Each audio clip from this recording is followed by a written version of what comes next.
Bruh.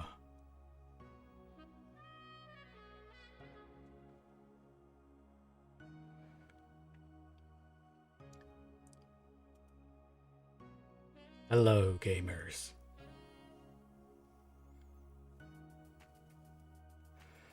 Oh, I should really buy one of those soundboards that can do voice effects and stuff. It would be so over the top.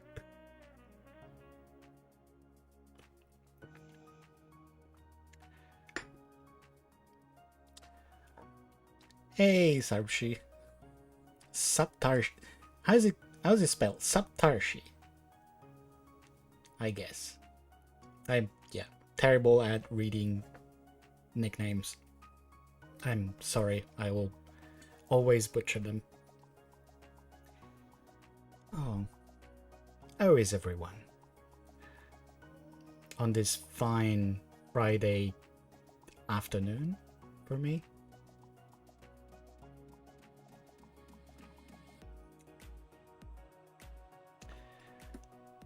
I hope you had a good week.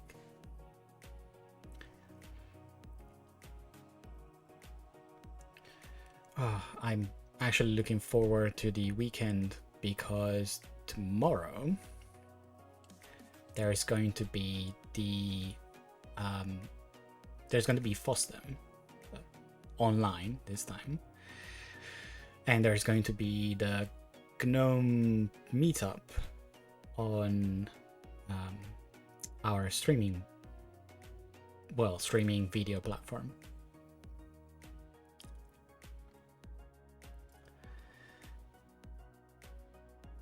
Hello, Alex. Hello, Ivano. Yeah, the chat is still blocked by the VPN. So this one is visible now, Alex.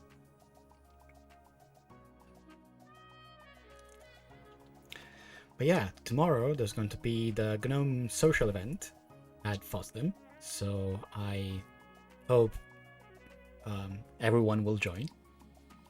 They're usually pretty fun. And you don't strictly need to have booze in your house. You can stream with VPN but not chat. I honestly have no idea. I don't know how Twitch is set up for that. It's kind of messy.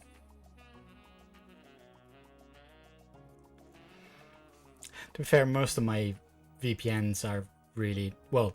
I only had 2 services for VPN, and mostly I use them to watch Netflix from the US, or when I was traveling, watching the BBC / watching BBC shows from abroad. Other than that,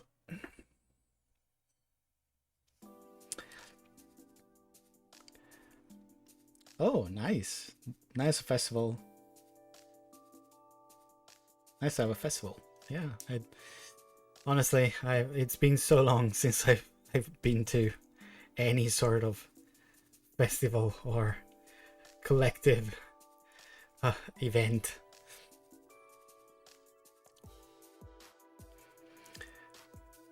So I have no idea how those work anymore, to be fair. Oh, it's been so long. The last place I've been that involved more than myself and my partner was going to the movies, like a couple of times at the end of 2021, and we usually went to places that were half empty anyway. So I have a concert, but I have tickets for a concert in March, and I do hope that it will work out fine, but still. Oh. And yeah, at this point, I have absolutely no idea what we will do for conferences and stuff. I mean, FOSDEM is the second year in a row that they do the online version of the conference. And for Guadec, I have no news, so I would not be surprised if we're going to go for an online version this year as well. It's it could be better. Like it would be the third time. So.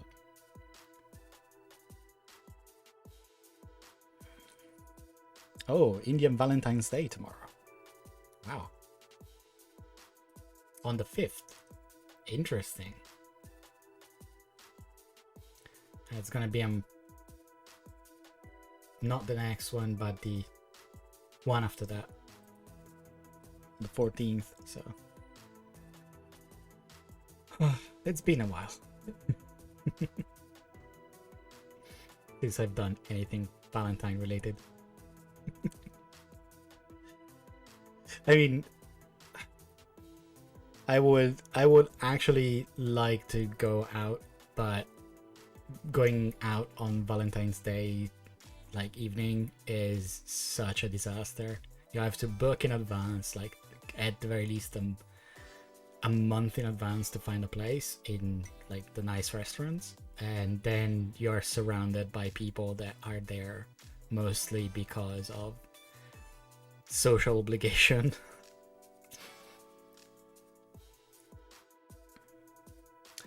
Hello, Cinemobe. And welcome.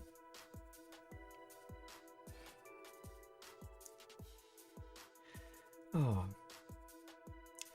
So this week has been quite interesting. I've done 2 streams, one on Monday, one on Wednesday, about developing, like getting started with a GNOME application. Well, no, the stream on Monday was about the tagged entry, but I also started doing a bunch of stuff for the getting started application for the developer documentation. And on Wednesday, I did a whole stream about how to start a new application using Builder through the template for GNOME application and adding libadwy to support, and then using it to basically write a very simple text viewer. And the results have been quite encouraging. I uploaded the VOD yesterday, and it's been one of the most successful videos in the successful VODs on my YouTube channel, which is good because it apparently means that a bunch of people are actively looking for ways to start a GNOME application, but also they're looking on YouTube, which is a place where we don't usually put anything. I mean, if you ignore, well, you can ignore it, but there's Georges that does development on YouTube, but it's mostly development of stuff. So established projects, GNOME Shell, GNOME Control Center, and GNOME Calendar, GNOME To Do. So they're absolutely interesting streams, and I strongly encourage anybody to watch them. But apparently there's a missing, I'm not gonna say market, but there's an audience for tutorials about how to get started with GNOME development on YouTube. So that's an interesting perspective that I didn't really appreciate. I'm not entirely surprised because a lot of people are looking on YouTube for tutorials, but usually that happens for applications or specific tools. Getting started Like, getting started with a new development platform using video is not something I've ever considered, because I've never, strictly speaking, done it. 20 years ago, I didn't. Well, there was no YouTube 20 years ago, but also most of the documentation was writing stuff. Thanks for the follow, Risha. But yeah, it was mostly that. The idea of getting started with a platform by watching somebody basically narrating what you have to do. It's kind of an interesting thing. I always consider the fact that you cannot search a video and you cannot copy and paste from a video kind of a showstopper for any form of documentation. Apparently people actually enjoy this, so I guess I will have to make more videos, and we'll have to get more people in the GNOME community to do them as well. Yeah, I want to try streaming as well. Well, chasing down WebKit input bugs is very exciting, but probably, yeah, it requires it's a barrier of entry pretty high. I would not be, I wouldn't even know where to start. So, what about books? Oh, books are a very interesting topic. So, books are complicated.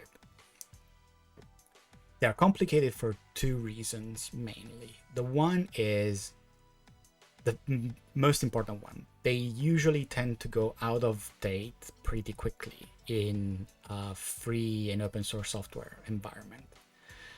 You can write a book about GTK 4.0 as soon as it's out, but well, probably is a little bit easier now, but still, by the time we hit, I don't know, 4.10, 4.14, there's going to be a bunch of changes that will make the book, if not obsolete, not entirely useful to do idiomatic development. We deprecate API, we add new API, we add new convenience API, we tell people use the new convenience API because it makes your life easier, but also makes our lives easier. So the part about idiomatic development changes pretty rapidly. And the plan for GTK is to increase the pace of major API releases.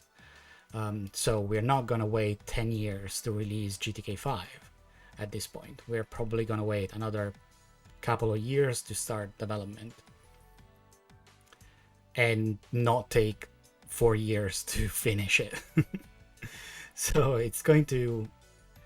It makes it harder to write a book that stays relevant. And this gets into the second part. The only way for a book to be profitable is to stay relevant. And the only way to have somebody write a book is to have somebody pay for it, which means turning a profit on the book. And it turns out that writing books about computer science, well, not computer science, but platform software development, it's not very profitable to begin with. Long gone are the days of O'Reilly basically paying everyone in the Perl or Python environment to write a ton of books. The internet kind of killed that market. These days it's a lot easier to go on Stack Overflow and ask a question or read an answer than it is to crack open a book. Even though the code on Stack Overflow tends to go out of date as fast as a book goes out of date. For instance, a lot of people are still coming on the GNOME discourse or on Matrix and they say, I was looking at this answer on Stack Overflow, and you go and read the answer and it's complete crap. It's so out of date that it's not even funny anymore. So it's really hard to actually make something happen in a way that is useful for people on the long term. And the only way to make somebody write a book is essentially that.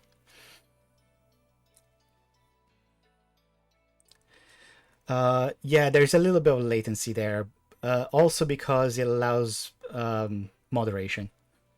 I don't control the latency, to be fair. There is no way to control the latency, but it's there for a reason. Otherwise, the you would see the comment disappear. It would be interesting. But yeah, writing books is actually very complicated, and writing a book especially takes a lot of time and effort. And taking a lot of time and effort means having somebody basically doing it full time, or at the very least having a ton of time to do that.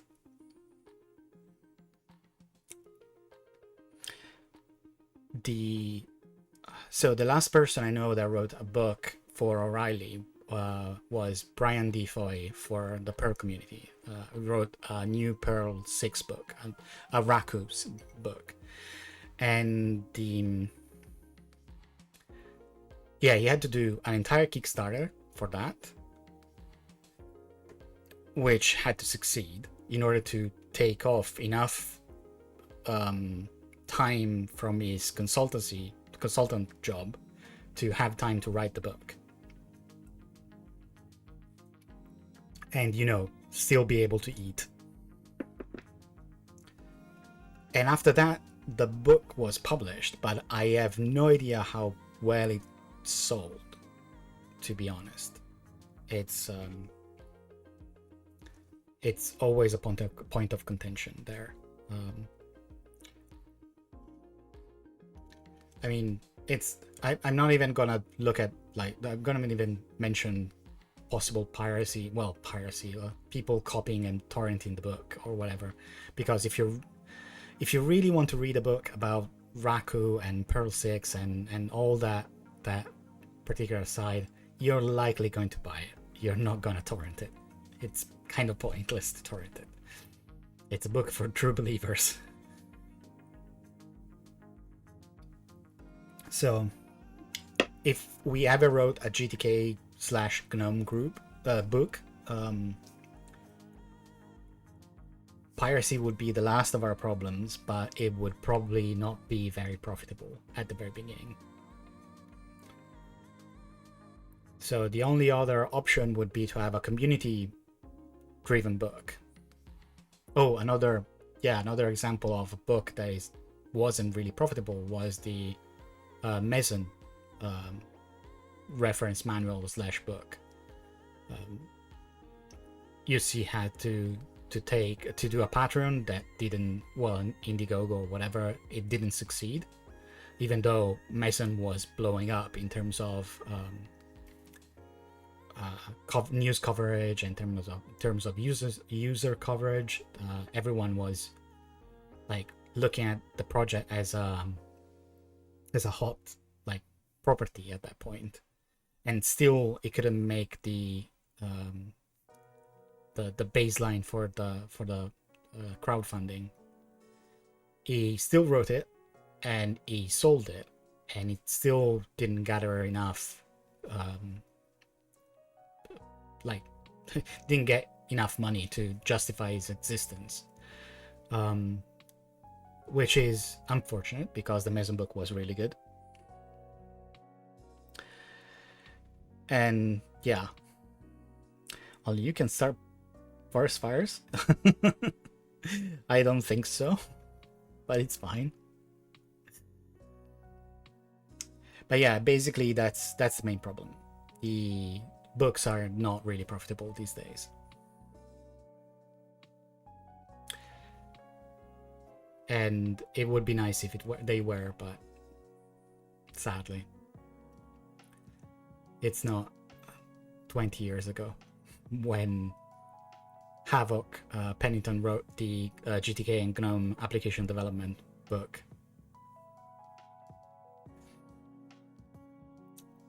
Which was a great book for GTK 1 and early GTK 2, but yeah. Not enough anymore. So, my plan for today was to continue with the getting started application. Last stream, we started the application. We basically modified the template from GNOME Builder 41 to include libadwaita, and then modified the UI to include a text view in a scrollable window, in a scroll window, and then added a button to open a file and display the content of that text file inside the application, which is all well and good. It was just a start. There's a lot of stuff there, and it's I didn't want to overload the people watching it, so I decided to keep the stream a little bit shorter than usual. But still, I think it would be a good idea now to continue and add more functionality to that application and cover some of the things that a GNOME application should have in 2022. So more functionality there. One of the things that I wanted to add was adding toasts to the UI to display the when asynchronous operations succeeded. So in this case, loading a file. Another thing that I wanted to add was the ability to save the state of the application. So you resize the application, we'd save the size of the application, whether the application was maximized or minimized or full screen. In this case, only maximized is of import. And then save that state and restore it on start, which gives us a little bit of information on how to store settings as well. And after that, we can add more settings to the application. Contrary to the meme, GNOME doesn't really hate settings as a community. But we also like not to have settings for everything because, well, once you start adding settings, it means you have to maintain them. And maintaining a lot of settings is hard. And there are better things to do with your time than maintaining settings for everyone. So, yeah, let's go to my desktop.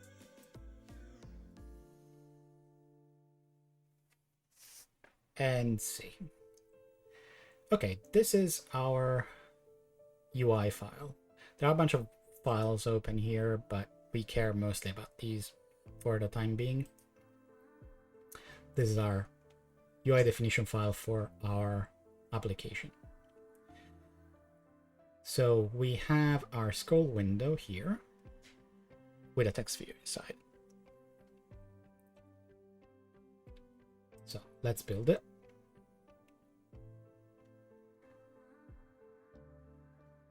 And then let's run it. And here we go. We have our simple text viewer, exactly as we left it. So we can open, let's open our to-do file. And here we go. Again, this is a very simple text viewer. We can edit stuff and delete and remove, but Other than that, it doesn't save anything. Oh, you might have noticed that you have already undo implemented by GTK.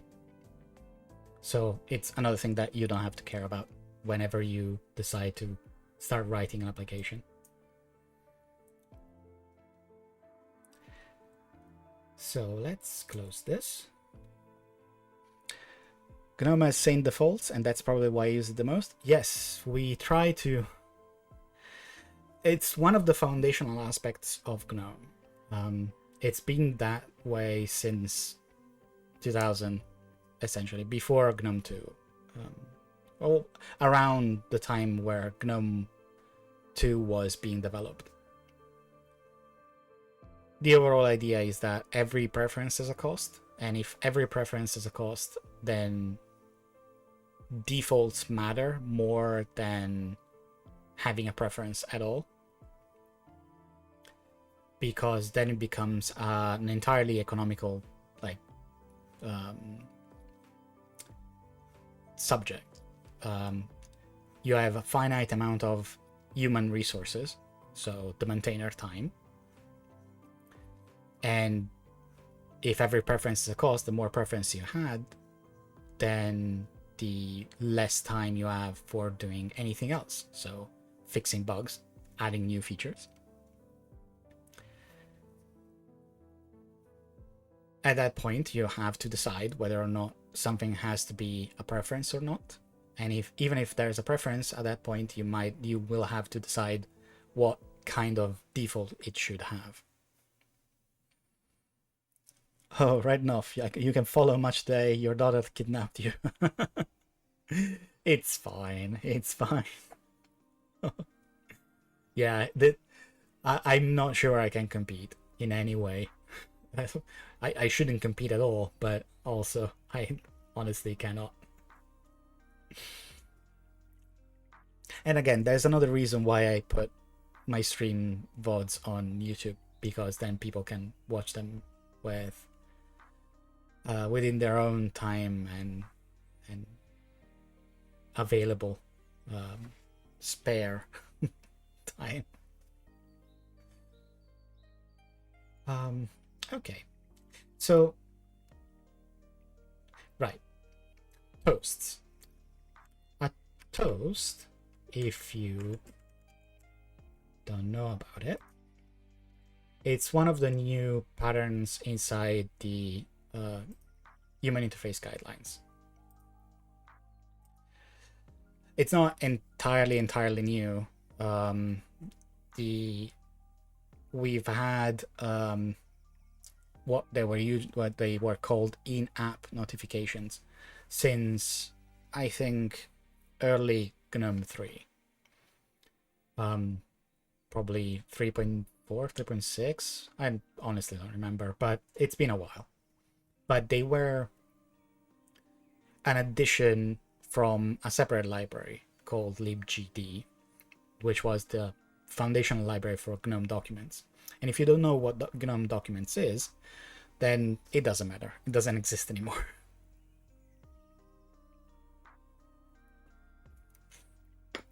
But yeah, a bunch of applications copied the GNOME documents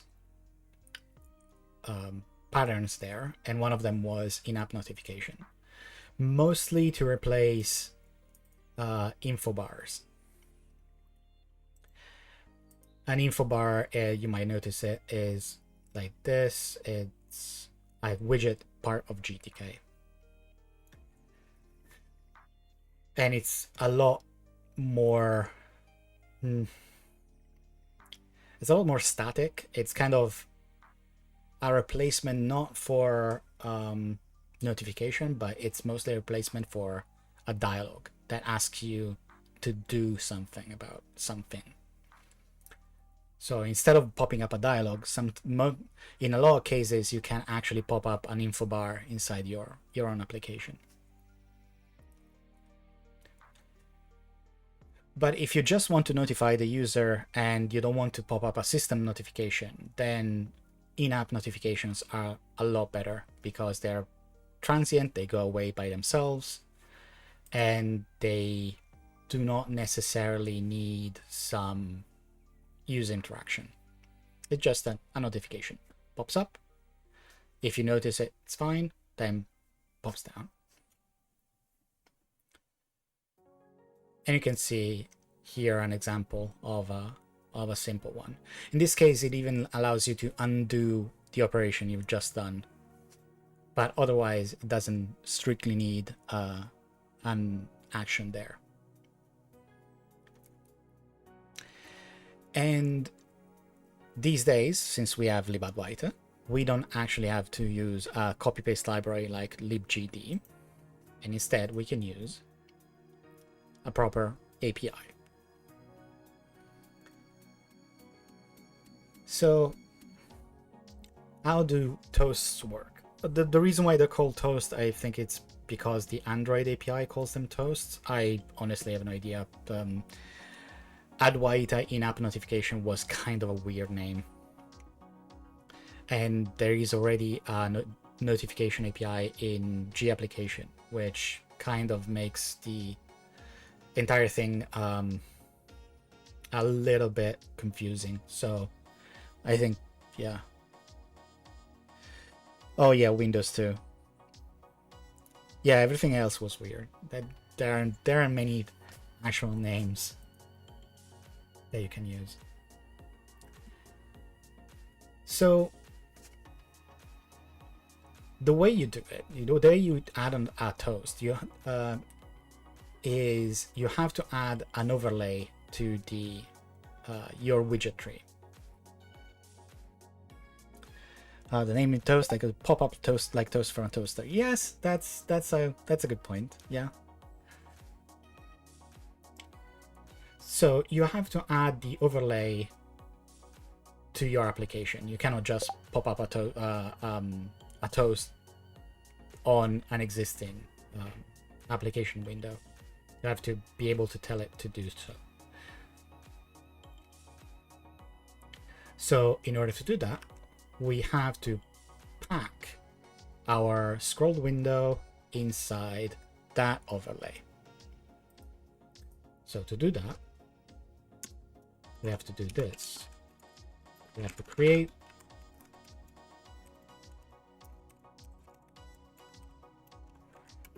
our overlay.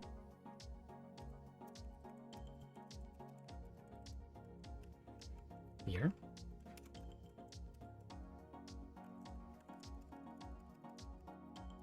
I'll indent later on.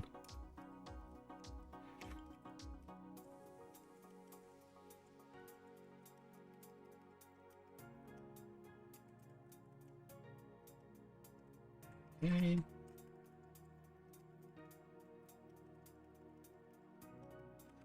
And then we use the child property.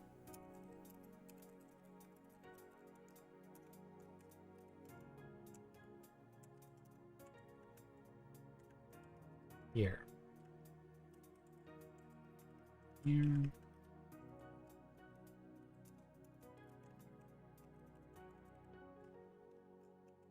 And there you go.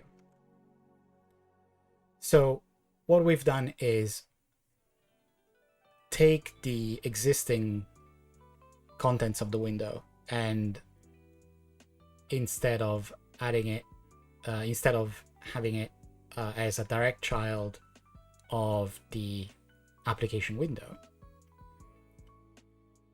we added it as a child of the toast overlay. And we also added an ID, because then we can go into our application window.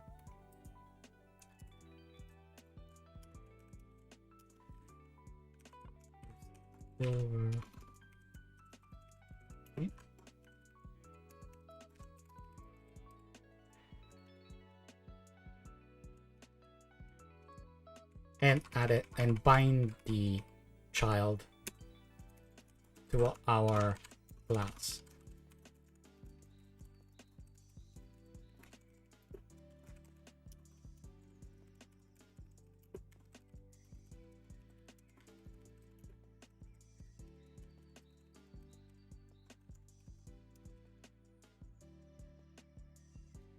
this shouldn't have had any difference. Except we have a problem with add white there.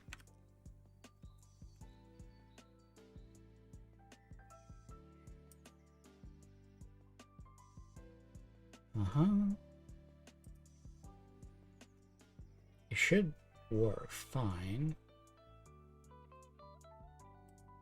So we're missing that probably.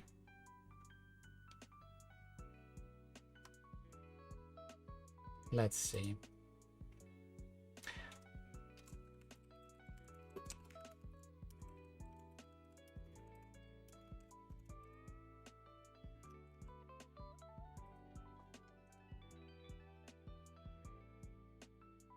No, it's fine. Yeah, I forgot to add the include. The add white include is included inside the main application because I'm using add white application, but the header is not included in the window. So I need to add the include there. It's kind of annoying, but what can you do? It's C. But yeah, as you can see, nothing has changed in our UI. The overlay exists, but it's there. It sits completely transparent.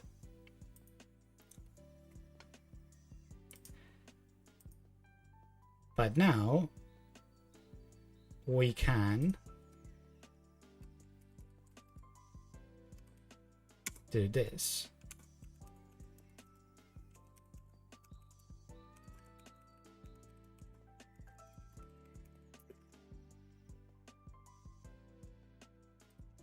We can call add weight a toast overlay add toast.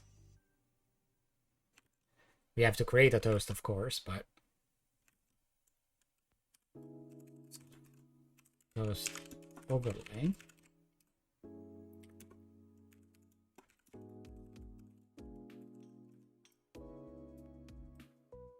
And then we can create a toast here.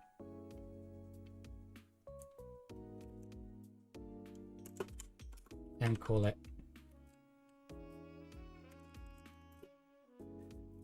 We need to create. It doesn't take a formatted string, so we need to have a string here.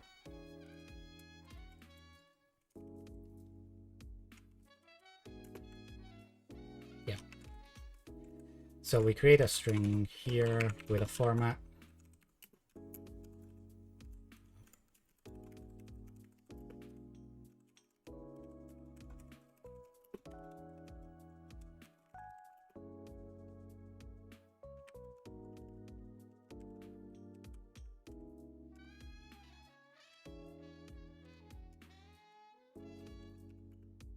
And then here.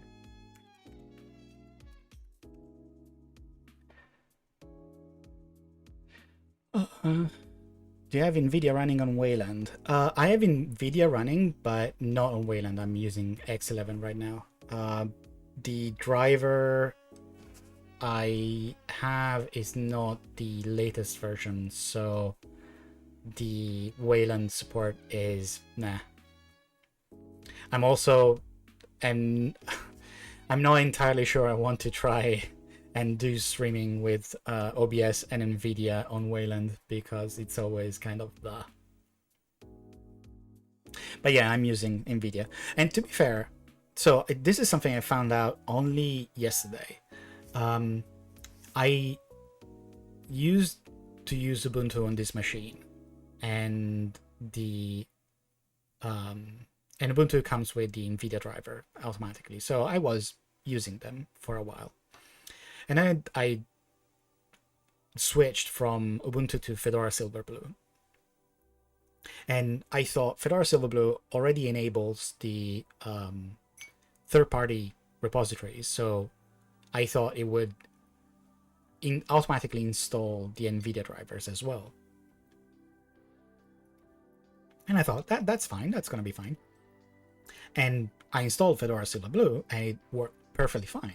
And I was like, okay, it's done. So I've been streaming for like 2 weeks, almost 3 weeks with this setup. And I thought, wow, that's nice. And then I looked into the loaded modules from my kernel, and there was no NVIDIA driver, just the Nouveau one. So the reverse engineered NVIDIA driver. And I didn't notice at all. I only had a couple of problems. One was sometimes watching videos would do a hard GPU lock. And I thought, this is hardware acceleration for video decoding. It's probably just a bug in the driver, in the NVIDIA driver, or a bug somewhere in the stack like GStreamer or whatever. It's always a pain in the ass. And the other thing that I noticed is that the streaming, like using OBS to encode everything, the CPU was running a little bit higher than it used to be. It used to do, like it was running at 25%.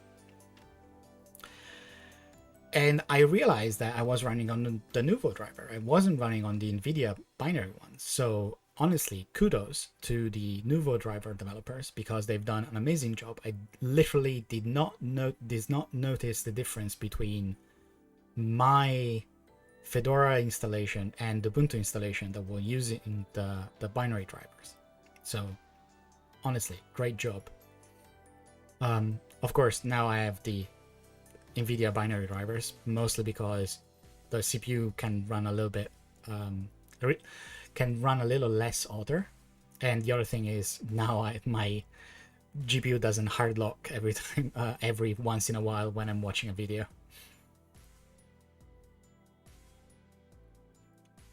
But yeah, if you have Fedora Silverblue, sorry, if you have an NVIDIA machine, like NVIDIA GPU on your machine, and you are considering whether or not to use Fedora Silverblue 35, it's perfect. You install it, and then you install the NVIDIA drivers.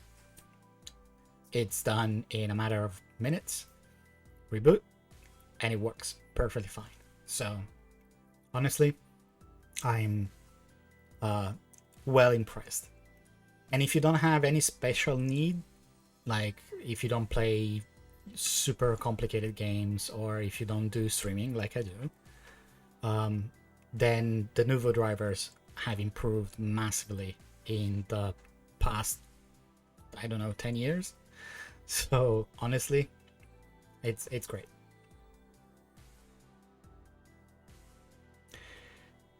Okay, so now we add a toast here that will print out that we opened the file. It's an example. It's not entirely useful because, yeah, we can notice that we open a file.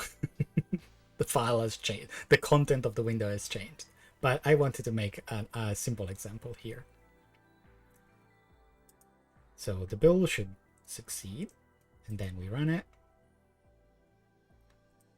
And then we open a file. And here we go.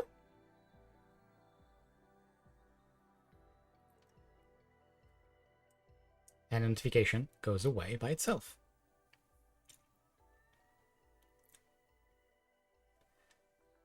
Wow, that was really satisfaction. That's a lot of satisfaction in doing this. Like when you add a simple widget and you add you call an API in a place and everything works out perfectly fine. So I'm well impressed. Again,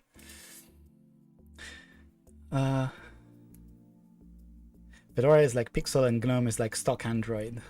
Perfect match for each other. Yeah, I think so. I mean, of all the Linux distributions I've used, the only two that I would honestly recommend with no question asked would be Fedora Silverblue and Debian. Mostly because they both ship a very clean installation of GNOME. But of course, I'm a GNOME developer, so I would say that. But the other thing that I really enjoy about Fedora Silverblue is that it's very hard to mess up your installed system. It's like really, really super hard. all my applications these days are Flatpaks. So I install Flatpaks from FlatHub or from the GNOME nightly repository. And I know that I can update them in the background, that they will keep working, they will not mess up my system, and most importantly, whenever a new version of Fedora comes out, I can upgrade my system and the applications will not break. And the system will be upgraded in a matter of minutes without any problem whatsoever. So back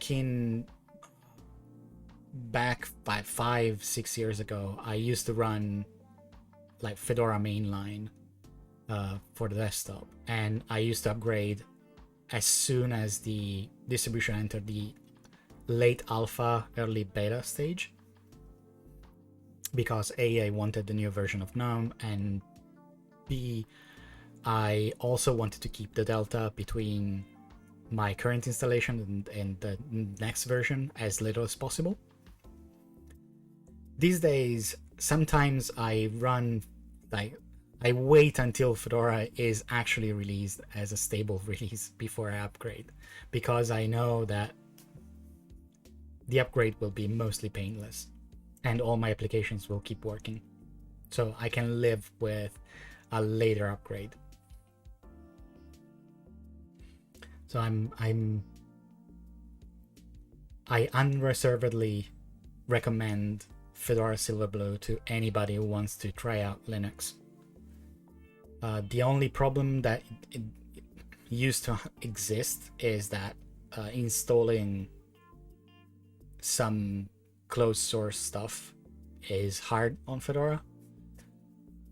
With FlatHub is literally the easiest thing you can do. I don't have to install all the GStreamer plugins to play video nowadays. I can literally just download a video player from FlatHub and it will have all the codecs installed.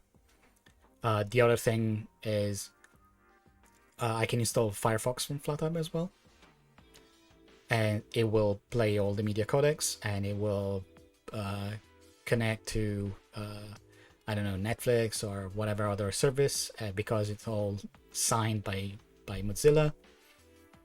So I can get decent video playback on Firefox. I am extremely happy nowadays.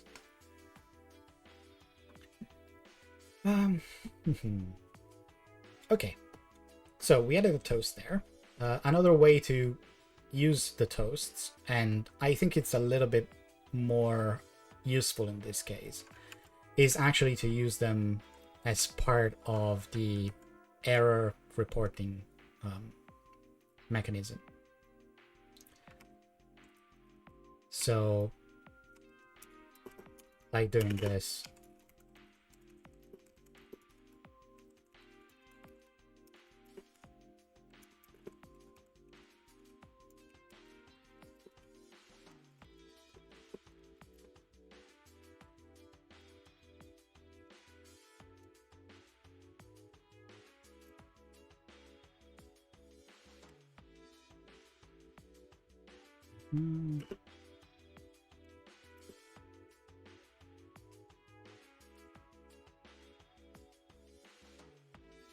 We can use path, or we can get the base name. Well, we should probably get base name.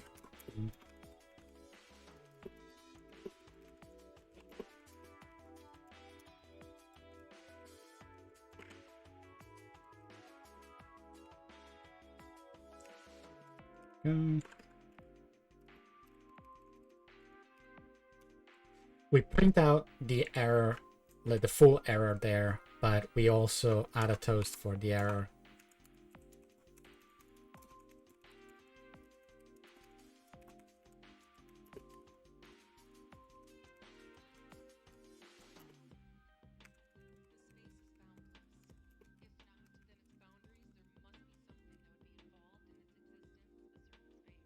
And the validation as well here.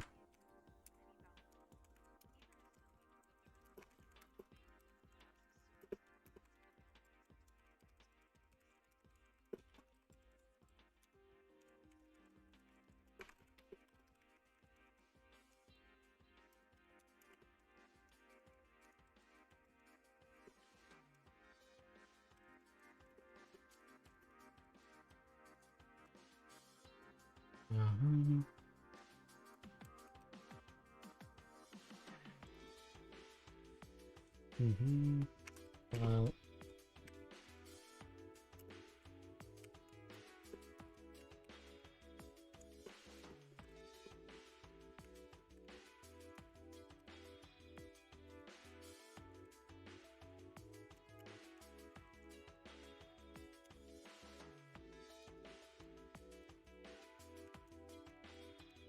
overlay.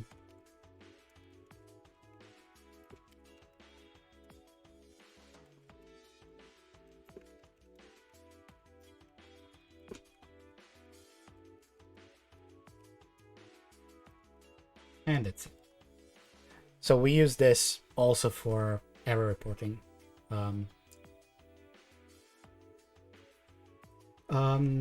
We should actually look at the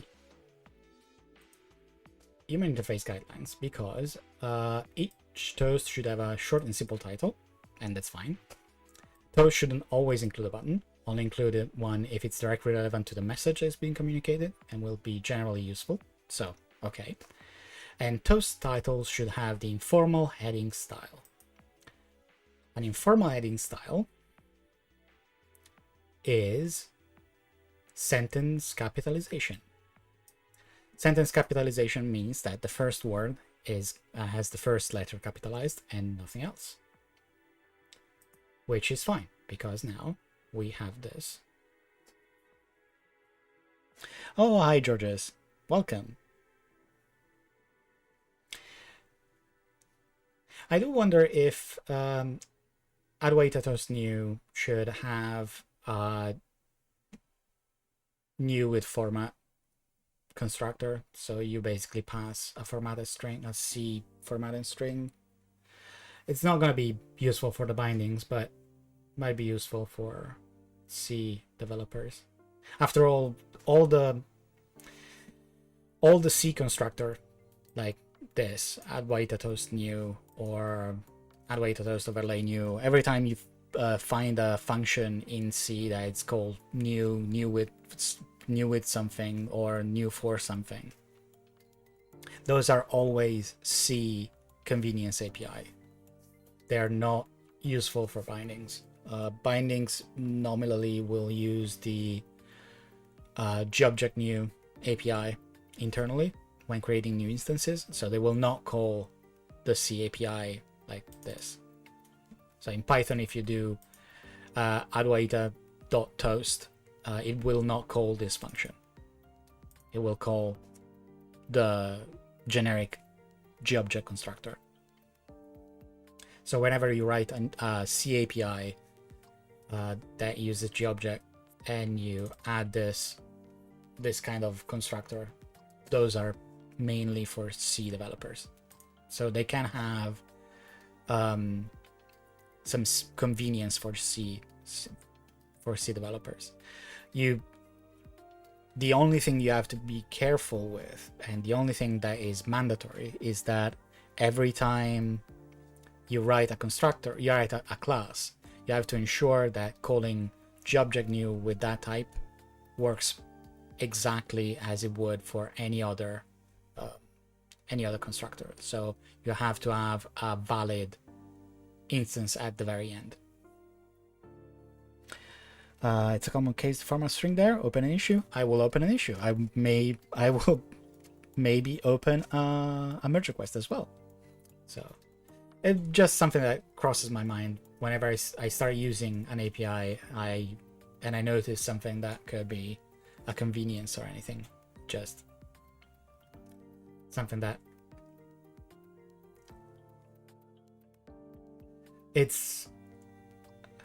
I've written enough API to realize that the best way to figure out if convenience API is needed is to drop somebody in front of it and see if their mind works differently.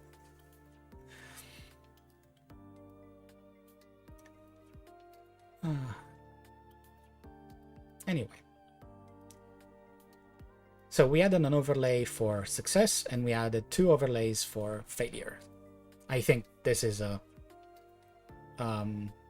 not a very exciting use of the Toast API, but it's quite frankly kind of a baseline. So I think toasts are done, and we can put a check mark next to the things that we want to support. Now we want to go and look at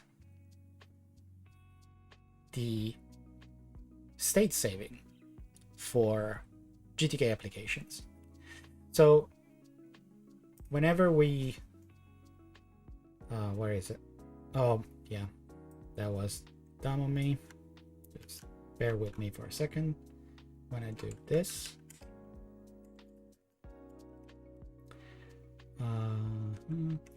yeah, instead of having an entire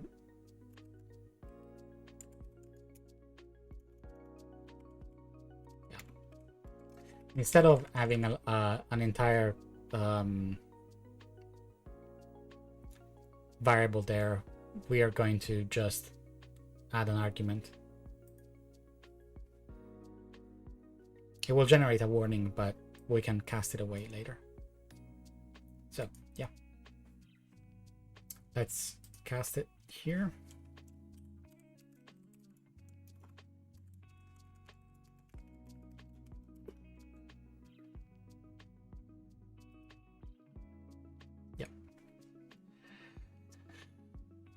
Yeah, if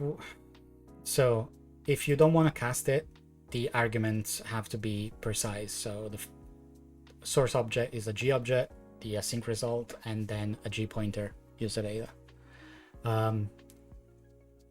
If you want to avoid, if you know the argument, the type of the argument you're passing as the user data, then you can pre-declare it here, because the user data is always a generic void star pointer. But in that case, you have to cast it to the right type of the function, otherwise C will complain. I mean, C doesn't complain much about anything that involves a bunch of types. So you probably want to heed the complaint, the little complaining that you get. But it's not always necessary.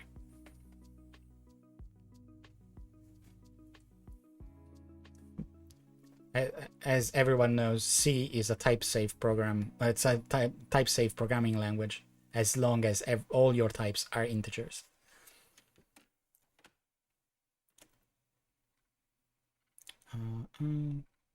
Yeah, for instance, we can also remove the unused here because we actually use it.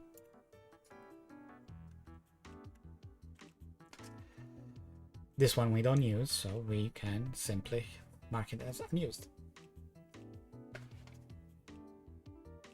Okay. Okay, so saving state for a window. Whenever we run a GTK application, we might want to either store the size of the window or whether or not the window is maximized or not. So when we close it and we restart it, it restarts with those settings. In this case, it doesn't. In theory, this would be an interesting functionality to implement inside the toolkit, inside the window manager, but it's complicated. It's a lot more complicated than it looks like. As soon as you start going through the implementation of how windows actually work in the windowing system, storing state is non-trivial, especially if you start having an application with multiple windows. How do you match window A with window B and the state A with state B and stuff like that? It gets pretty funky pretty quickly, so you need to have a very complicated state tracking machine. But the application knows the state of its windows. So it can effectively track itself a lot better than Window Manager can. Okay, so the way this works is that we want to be able to get notified whenever the window changes state, so changes size or changes or becomes maximized or not, and store it somewhere. We store it inside G-settings. I don't particularly enjoy doing that, but we can do that. So the template from GNOME Builder comes already with a schema for settings. Settings are essentially a database. So inside any database, you have to define what kind of keys you're storing and what kind of type those keys have. So let's go here. And we go inside the GIO app API reference. And we go into the settings API reference here. Generally speaking, you use G settings for application settings. So literally whether to show something, whether to have this part of the API, part of the UI exposed, whether to have these plugins enabled, whatever. They're anything that you can think of inside a preferences dialog for or preferences page for your application usually gets stored into settings. But G settings is a generic way to store data that is indexed by a key and as a type. So what we want to do is adding an API that stores, adding a key that stores the size of our application window. So we start with this simple key, name, window width, and type.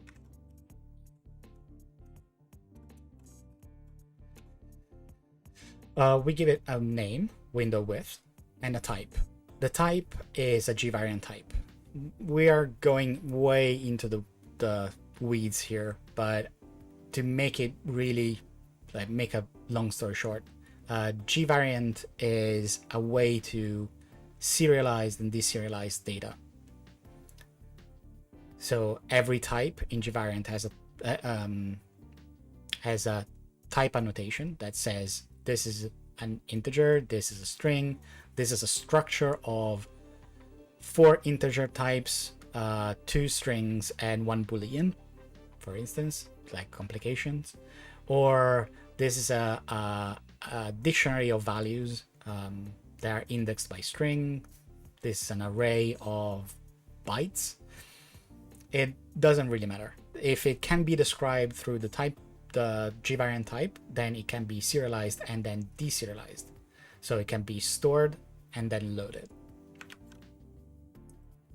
In this case, we want to store the window width, so we use I because I is a 32-bit integer, and windows have a size that can fit in there.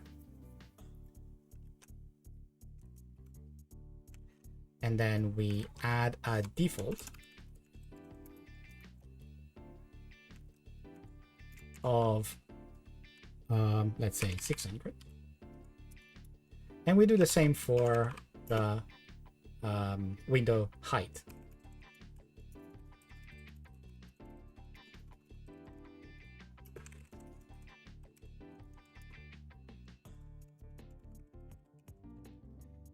And for the window height, we do 400.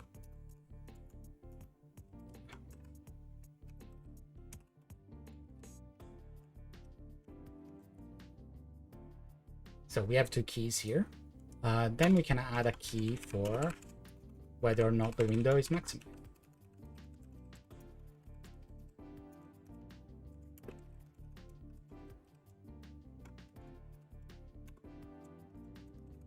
and we default to false. No. So these are 3 settings that we have, and we describe them into our schema. Again, think database schema. The reason why we have a schema is that not only we can define the type of the value, but also the default, which means that whenever we ask for a setting, like we ask for the value of a key inside our settings, we always get a valid value. And whenever we set a value inside the settings, then the system will will validate the value that we input there. And if we fail to, we'll always get the valid value out of it, so no error handling necessary.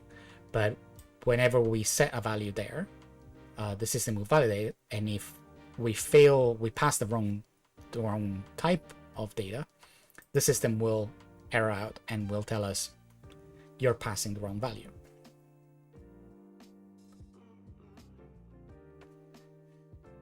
This is how we store the data.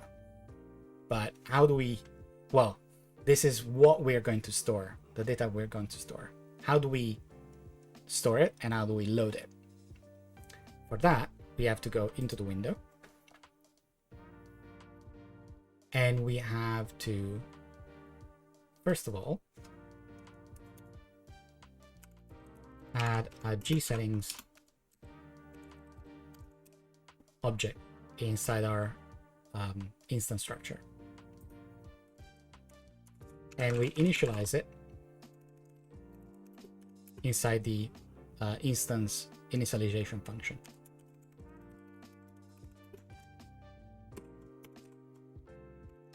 And we use the schema ID that we used inside our schema file.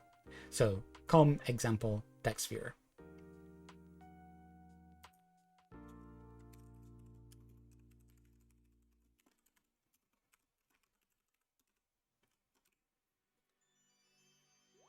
This tells the gsettings API, please load, create an object that represents the schema with this ID.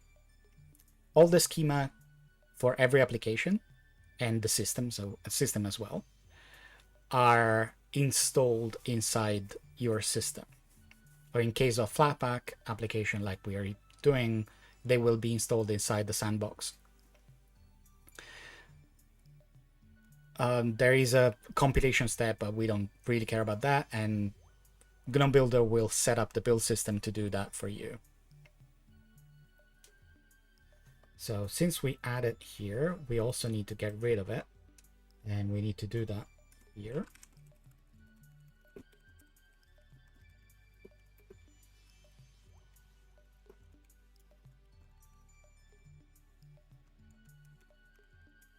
By using this.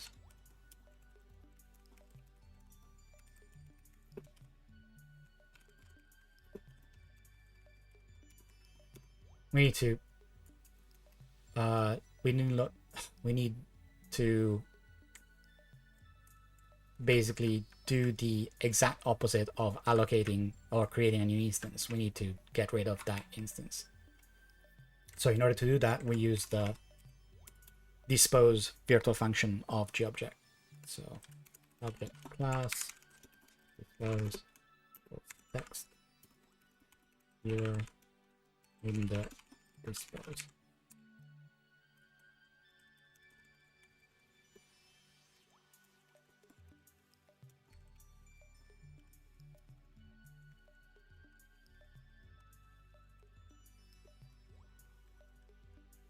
And that's your nope.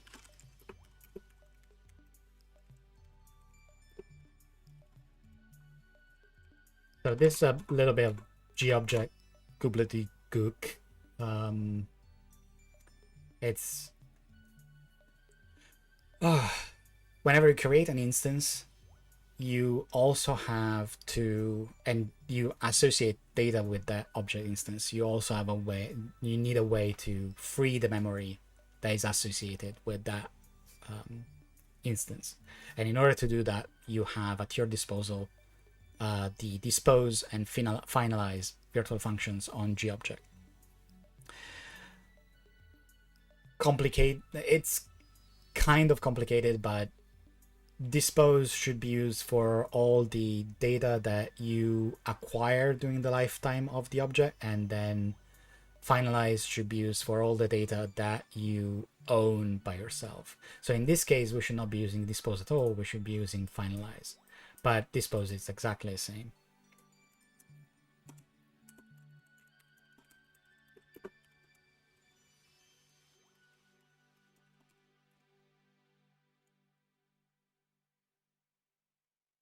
So we create the instance here and we clear it here. Again, there is a little bit of complication because dispose can be run multiple times, so you have to clear the fields inside your instance structure. You'll always have to remember to chain up, because otherwise you will leak the rest of the data. If you want more information about this, I strongly recommend going to the GObject API reference. Let's see here. The GObject API reference has both a high-level document about how the type system works, but also has a tutorial for how GObject works. And it will tell you how properties and, most importantly, the object destruction works. So you can have dispose and finalize and everything else. So this will explain to you how GObject works, how to implement your own object types, which are kind of important when starting with GTK4, because we tell one of the major points of this major release of GTK is to encourage you to create your own object types. So let's compile it and let's run it. Oh, the schema is not installed, which means that something is going wrong.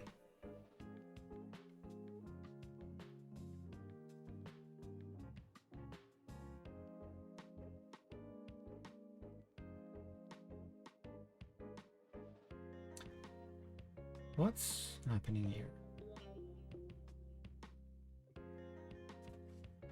Okay, so this could be a bug inside GNOME Builder's template, so we will need a little bit of a detour.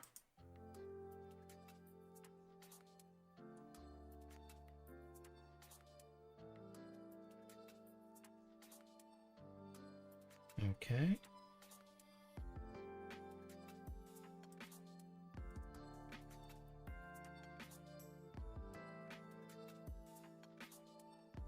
They should be compiling.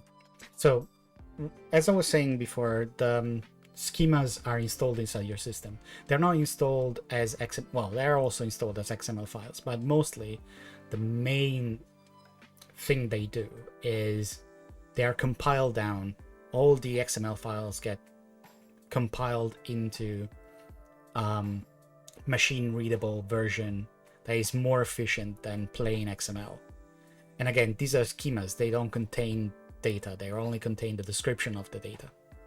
So it's kind of important they have to be extremely efficient when reading them, because at the end of the day, applications will have to load them in memory.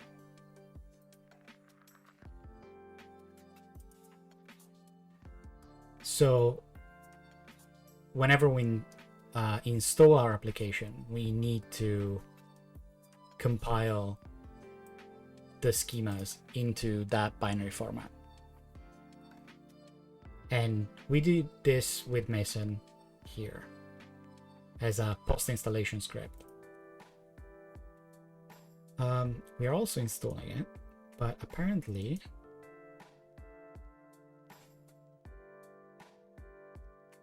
It's not finding it.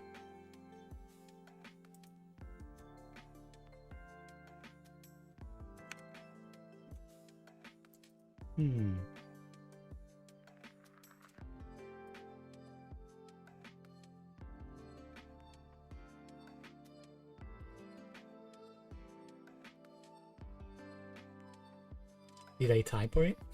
No, I don't think so.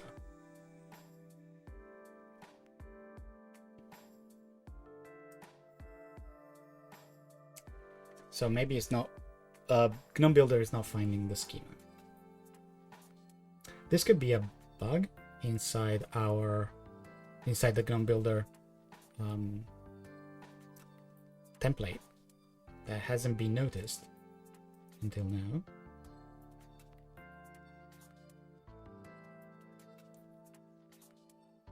Which is kind of weird,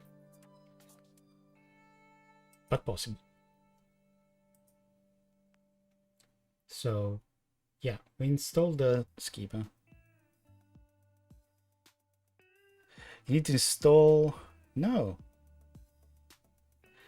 you shouldn't be doing that because we are installing it. Right, we're installing the schema inside AppShare glib2, and it should call... Yeah, it's also calling the post install script, and it should be setting up the environment variables so that it will look into the right AppShare and set up everything else. So this could very well be a bug. Oh, isn't it exciting when we find out a bug? Not really, but yeah.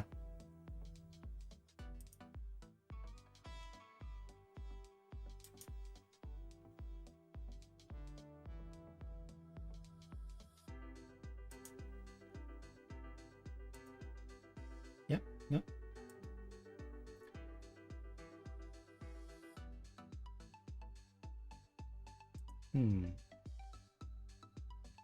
Yeah, no, it's not. Yeah, search providers are more complicated, but yeah, this one should be fine.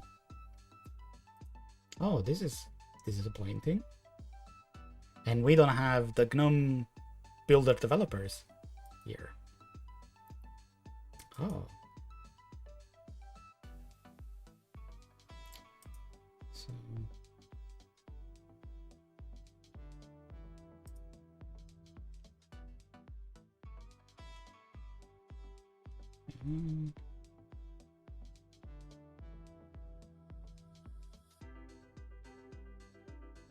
Yeah, it should be fine.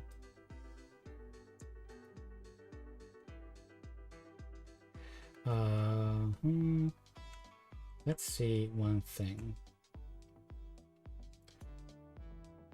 So we should be looking at... This shouldn't make much of a difference. Not a doc, sorry. GNOME. And compile schemas.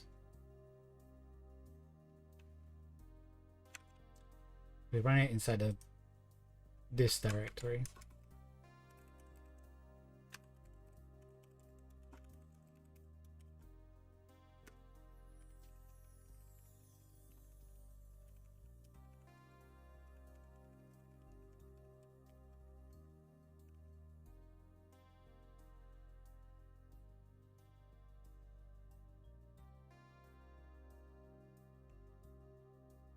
This one shouldn't do anything because the schema compilation happens in the build directory. Off. Where are you?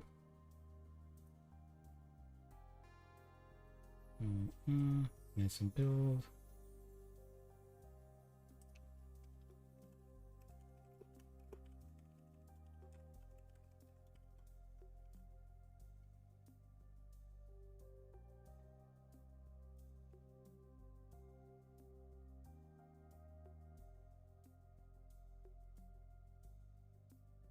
Positional argument.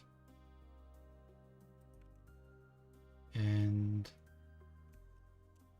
right, so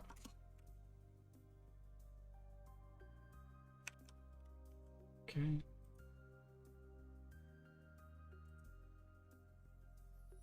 Yeah, no, this is a bug inside the template, or a bug inside GNOME Builder. Ah, this is a shame. This kind of throws a monkey wrench inside my entire section about settings.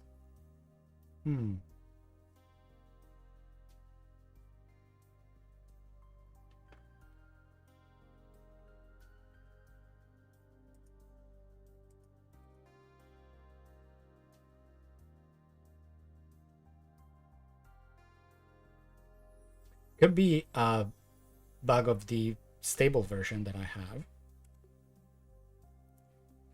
Let's see if I can get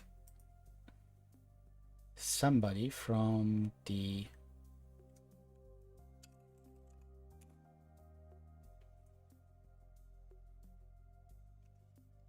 let's see.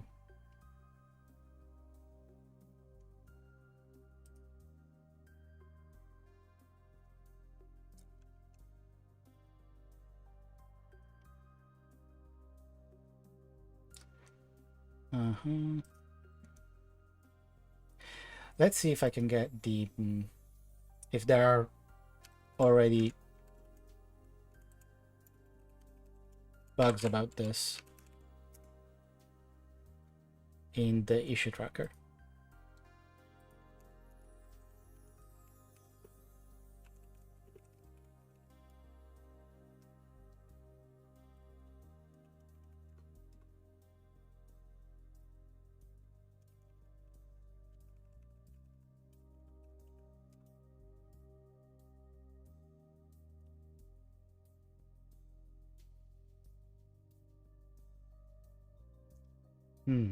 No, apparently there are no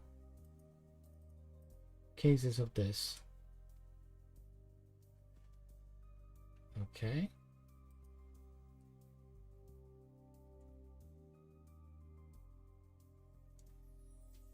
Oh, maybe it's a build reference.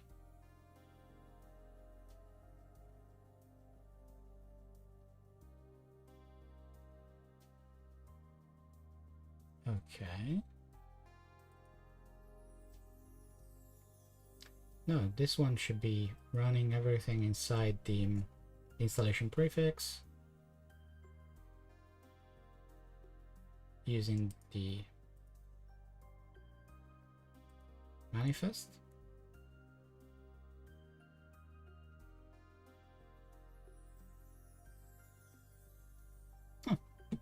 Okay, so bug. Well, okay, so we'll have to temporarily skip this. And we'll come back to it as soon as I figure out why it's breaking this way.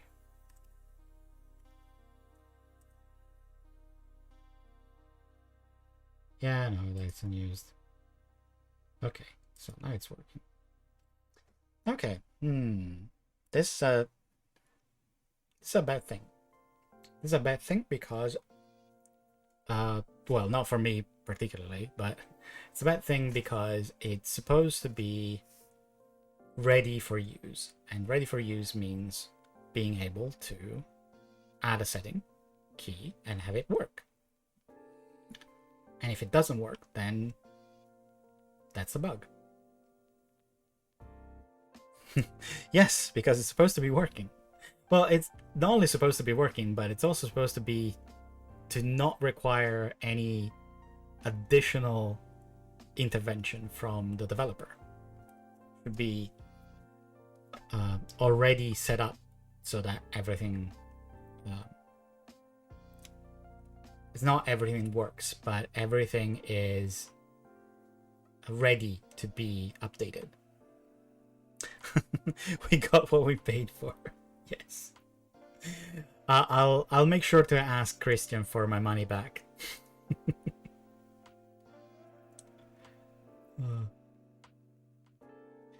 It's likely it could be something inside the search path, because technically speaking, the settings are looked in using a search path, a very specific search path, and Flatpak installs stuff in a separate path. So if it doesn't include the new prefix, then stuff breaks. But for instance, right now we are installing inside a data directory which has no prefix, so it will fall back to the prefix used by the build system, which is going to be /app. So technically speaking, you should find everything, unless there's a missing prefix injected into the sandbox. Okay, so what do we have that doesn't involve settings? Well, we have more UI that we can use. So for the time being, let's put settings aside, and we'll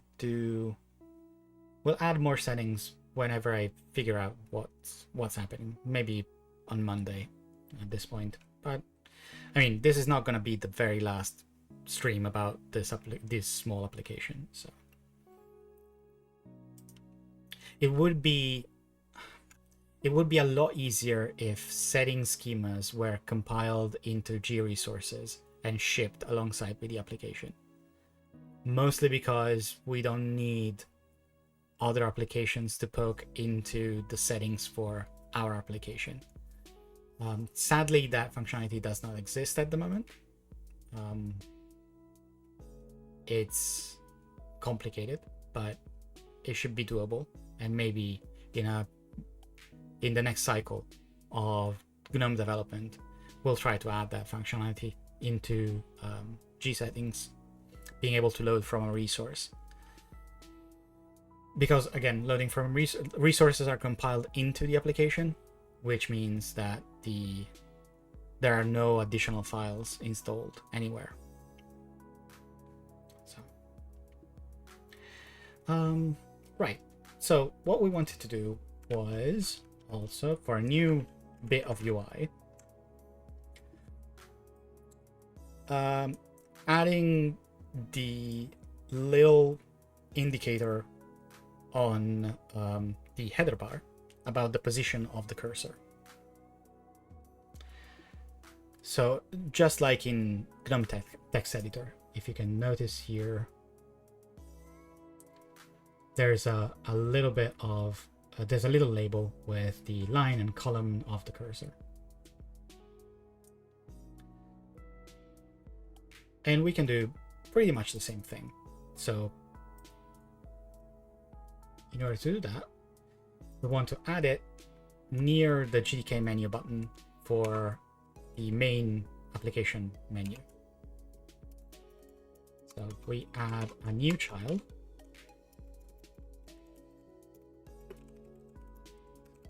We call it type end because it's going to be on the trailing side of the header bar,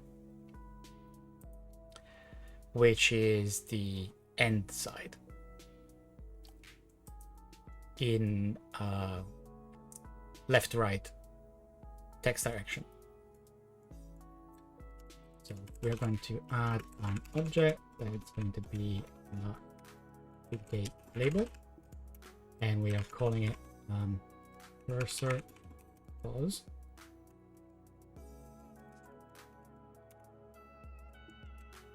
And we are not going to add anything to it. So it's going to be an empty object because its contents are going to be set programmatically and not whenever we start the application. So it's going to be a label with no text. So we go here, and then we go into our viewer window class, and then we are going to add a GK label cursor. And then we are going to bind that field just like we did with every other widget defined inside our template.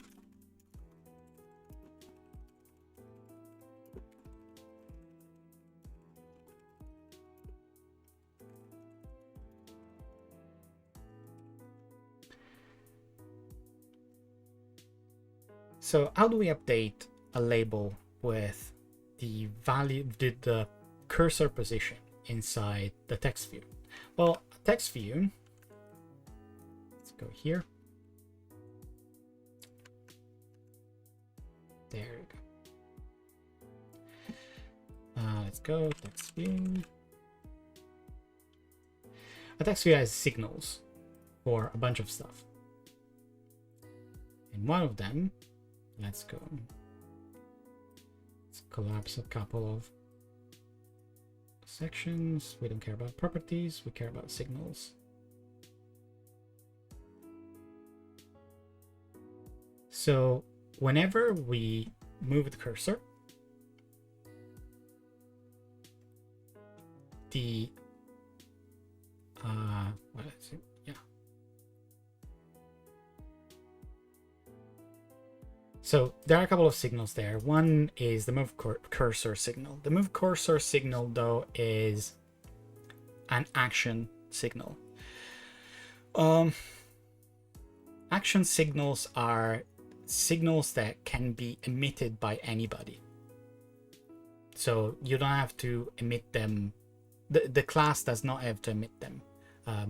In this case, we use the move cursor signal to implement key bindings.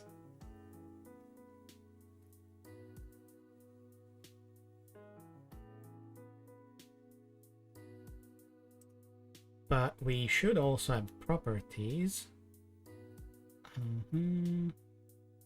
No, okay. Yeah. So yeah, we will have to use the move cursor signal. So we connect to it. Instead of emitting it, we can emit it. No, we can't. Sorry. Instead of emitting it, we can connect to it. But it says application should not connect to it, but may emit it with G signal emit by name if they need to control the cursor programmatically. Which is, yeah. Hi, Dukies. Welcome.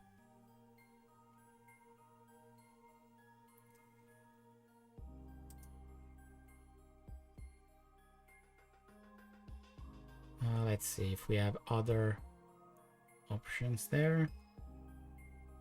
No.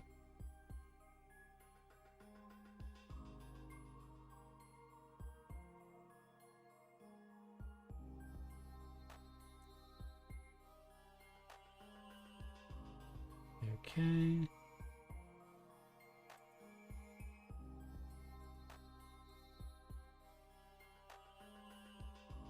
A little bit of flip.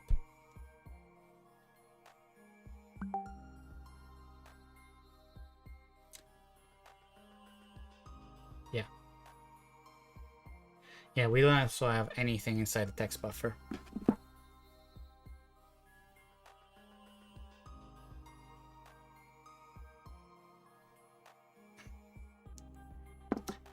Okay. So, right. Even if application should not connect to it, we're gonna do it anyway because we like to live dangerously. So, signal connect. We need to find. We need to connect to our main text view.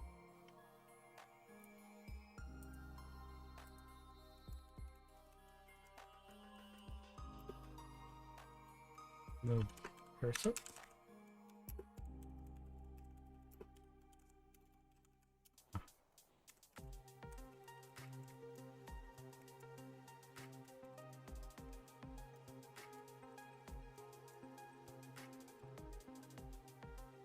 And then we have our signal handler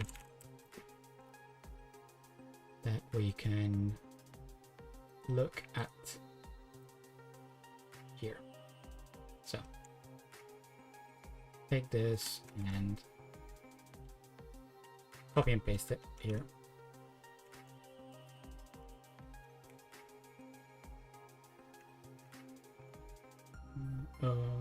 Move cursor. Yeah.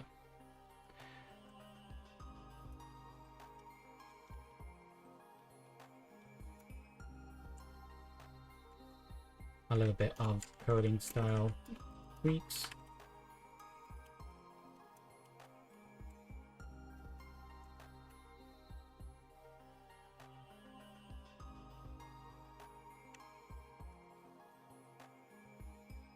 And here we go.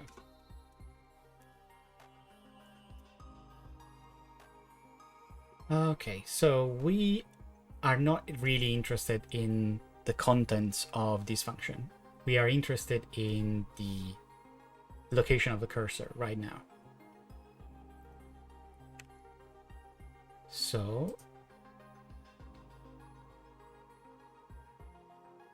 let's see. The position inside the the position inside the text is given by the position inside the buffer. So we need to get the position of the cursor right now.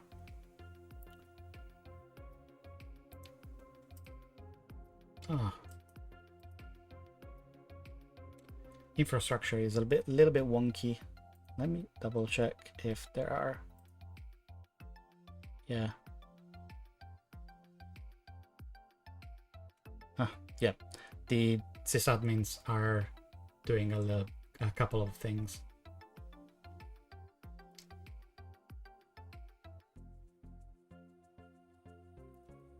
Okay.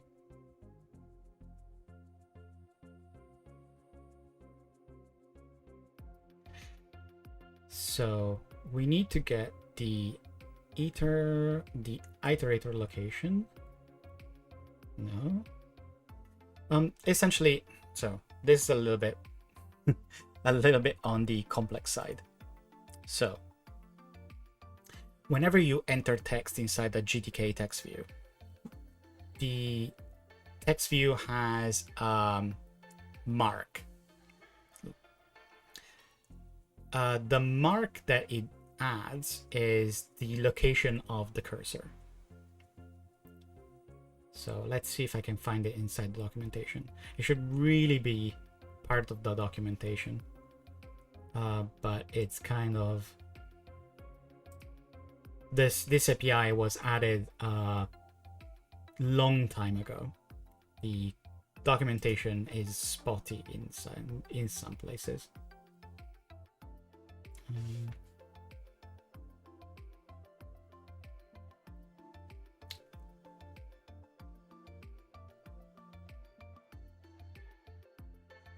Right. So yeah. There are two marks built into GTK text buffer. These are named insert and selection bound, and refer to the insertion point and the boundary of the selection, which is not the insertion point, respectively. If no text is selected, these two marks will be in the same position. So every time you put the cursor, you put your pointer there in a text view. Let's see if I can demonstrate this a little bit more easily. So every time you put the cursor here, the text buffer of the text view will have a mark there, so you can always get it. If you open the text and you reposition the cursor, for instance here, this will be the insert mark. And if you select text, you will have the insert mark here and the selection bound, so the opposite side of the selection, will have another mark there. And you can use that information to get the position, the current position inside the text buffer. So whenever we move the cursor, we can get the mark for that position. Let's see.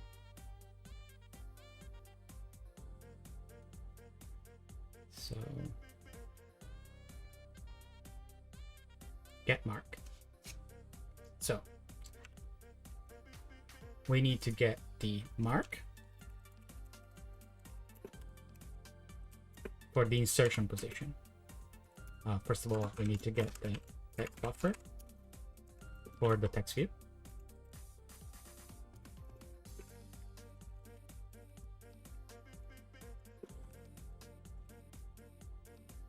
And then we get the mark.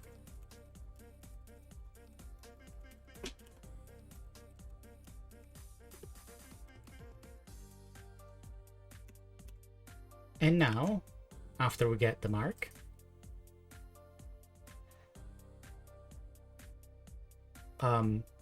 we have access to a bunch of interesting things.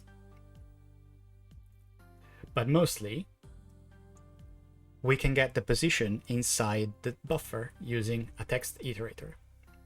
So the reason why we have two data structures there is because they serve different purposes. The mark data structure is a position that exists regardless of the content of the buffer. So it will always be there. Even if the content changes, the mark will stay in that position, for instance. A text iterator instead is a transient data structure. It is valid as long as the contents of the text buffer do not change. So in one case, you can use it. You can use the text mark as an anchor because the text will stay there. The mark will stay there. So you can add new text after the mark or before the mark or wherever, and the mark will stay at the same position. The iterator instead will be invalid as soon as you change the contents of the text buffer. So what we want to do is get a text iterator and then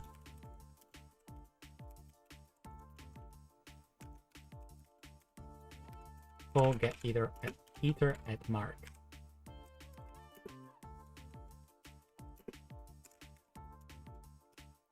You also notice that is a transient data structure because in C, you will not use an allocated pointer, but you will put the data structure inside on the stack. And once you put it on the stack, it goes away as soon as the scope goes away. So once we have an iterator, the position of the mark inside the text buffer, then we can do things like get the line. So returns the line number containing the iterator. So we can do GTK text text line. Let's print it out.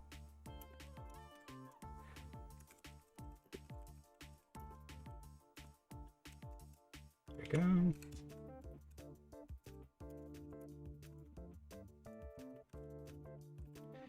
And then we can print out the current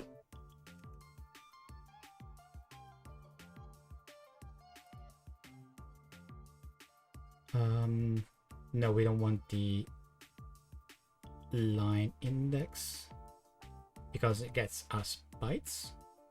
We want the line offset because it gets us characters.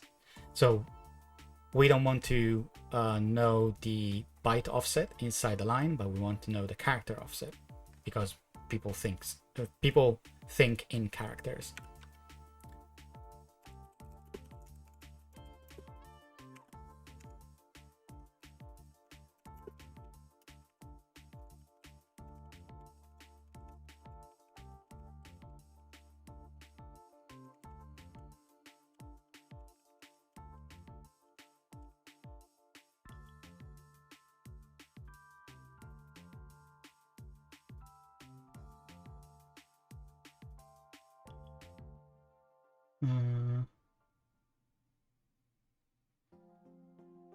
No, text view, text buffer.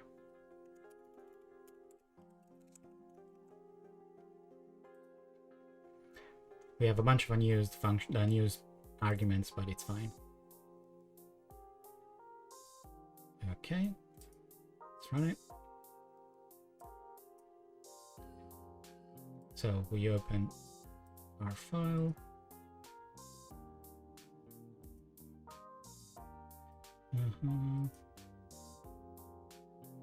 It's not printing out anything, so this is kind of annoying.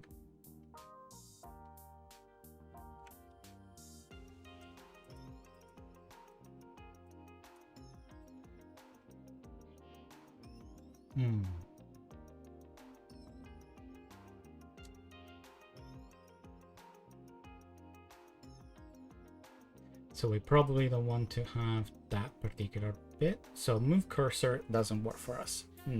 Okay, so what are we going to use instead?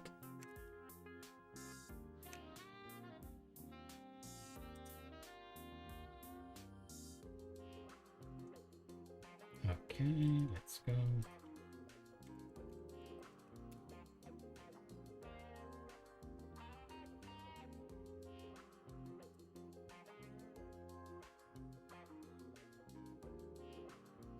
Because if this requires GTK source view, I'll be very, very disappointed.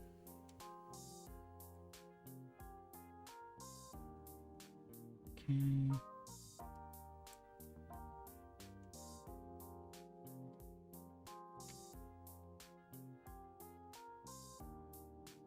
So we have properties. No, we are not interested in that. And we have the signals.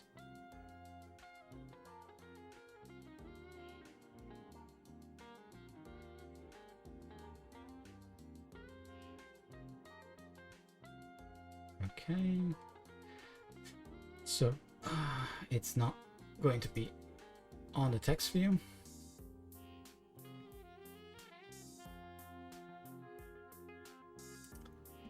Oh, cursor position. I should have noticed that. Okay, so instead of using that, we use the... So we have to get the buffer.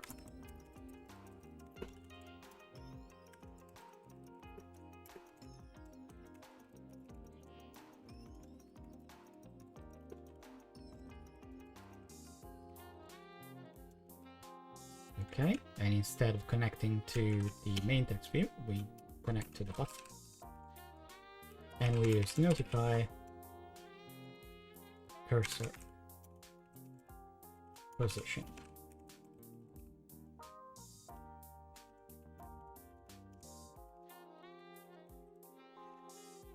Okay, now we're going to use, instead of a signal on...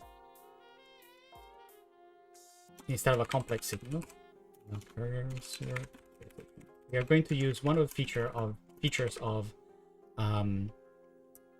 GObject, which is the notification on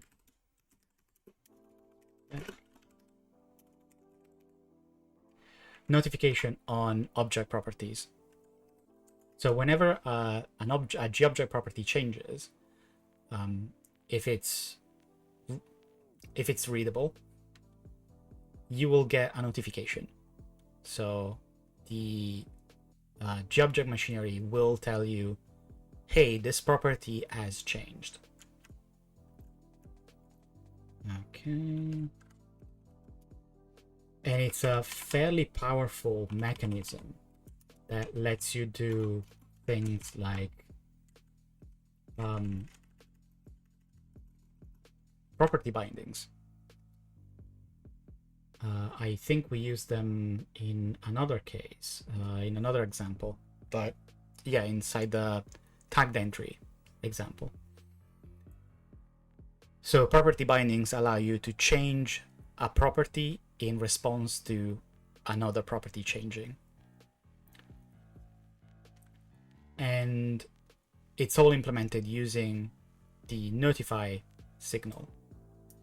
So instead of being a simple signal like this, like the clicked signal on GTK button, the notify signal on every GObject class is usually emitted like normal for every property, but you can subscribe yourself to only specific property changes. In this case, we are only interested in the cursor position property of the buffer and not on every single property, which means this callback here will be called only when the cursor position property changes. Again, it's a fairly powerful mechanism.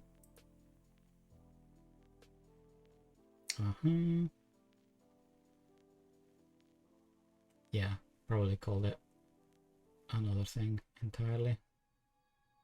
Yeah. Thank you, C.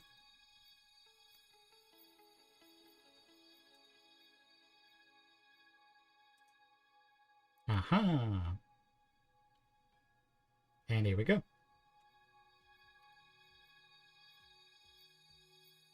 Good.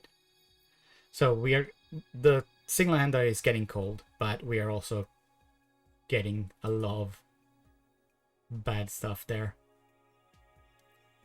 Yeah, because we're not getting, we don't need to get the buffer there. And it's not a text view, it's a text buffer. And there we go.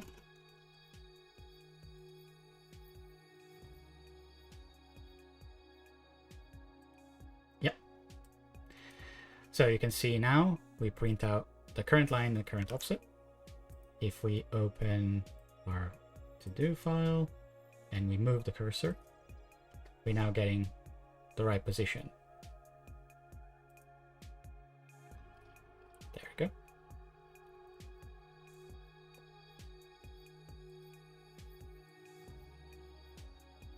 And here we go. Okay.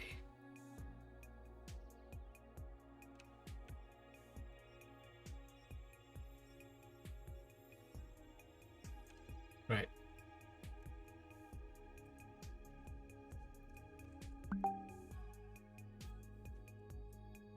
Oh, thank you, Putin Vlado. The toaster was awesome. Yeah, they're nice. Okay, so at this point we can generate a string.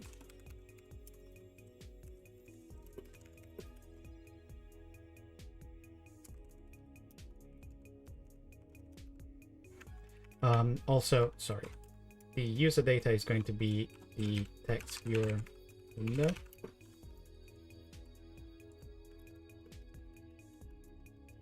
That we use, so we have access to our UI. So the cursor position is going to be printf line and column. And it's going to be GTK get line and GTK get line offset. We also don't need to get the insert mark here because we can query the position of the cursor using the cursor position property itself. So instead of doing this, we can do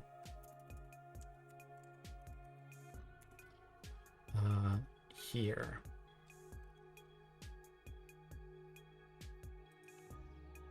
You can get the cursor position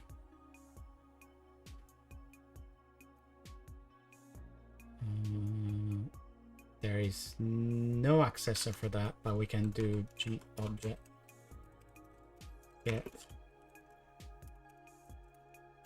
buffer cursor position.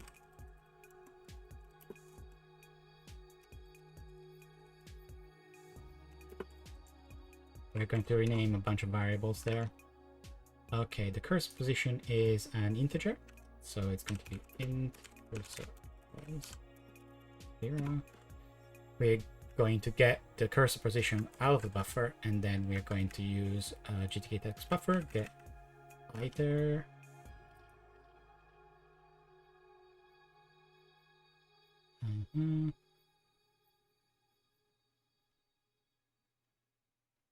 at offset. No, come on. Yeah. We use get iter at offset.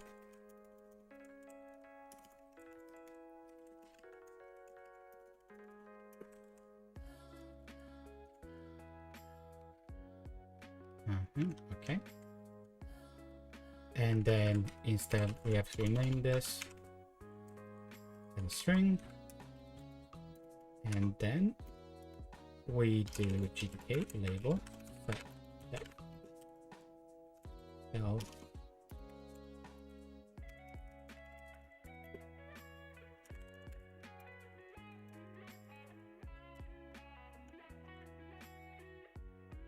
Okay. So we get the cursor position out of the text buffer using GObj property. Then we get the iterator at that offset inside the buffer, because the cursor position is defined as the offset from the beginning of the buffer that contains the cursor. And then we generate a string with the line and column, and we set it on the label inside the header bar. So let's run it.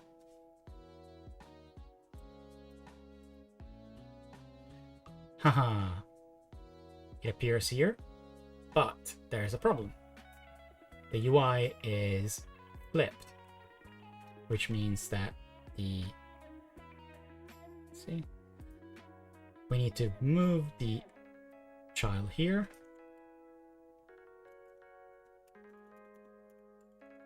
After this. Why this happens? Because the ordering is important. The end gets the children that are marked as end inside the header bar gets packed from the end towards the middle, and the start gets packed from the start towards the middle. So you have to pack the menu button at the first and the label after that, and so on and so forth. So that is important. That is an important thing to note. Let's run it. And there we go. We should probably make it appear immediately.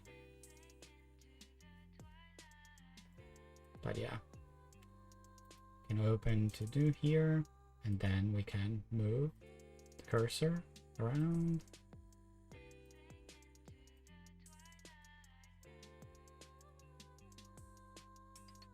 And so on and so forth. Yeah. Now we have this little utility here. That is kind of cool. Let's remove the print here, so we don't need that. And here we go.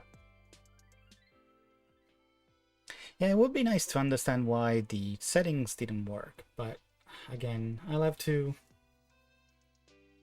involve a couple of other people there.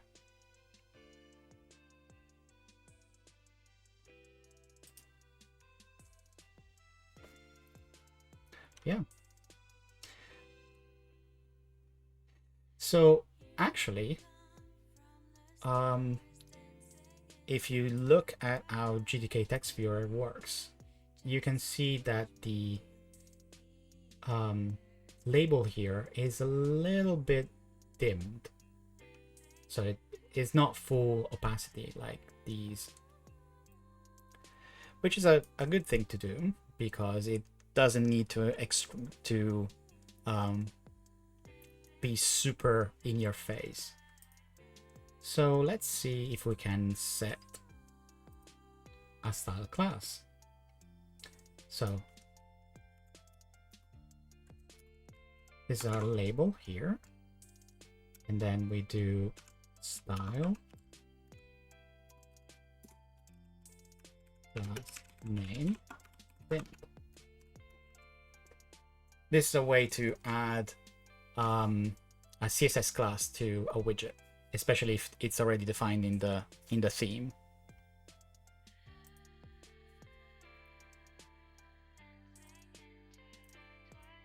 It's probably not defined in the theme then. Let's see if we can find the style class there. So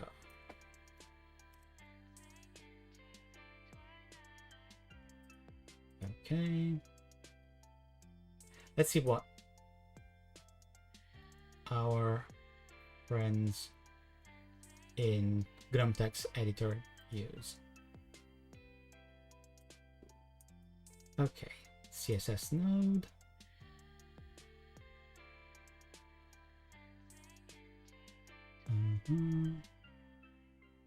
I need to look at the classes there. Okay. Position label, dim label. That's the one. It's not dimmed, but it's dim label.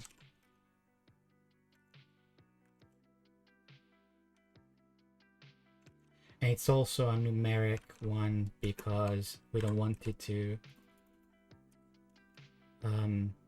move around a lot with different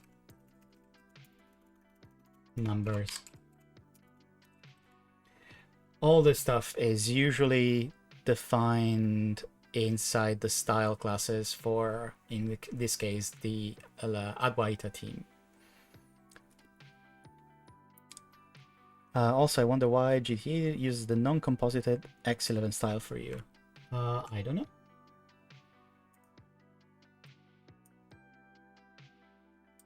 I moved it. I probably launched it a couple of times in different yeah, in different environments, and now it's bonkers.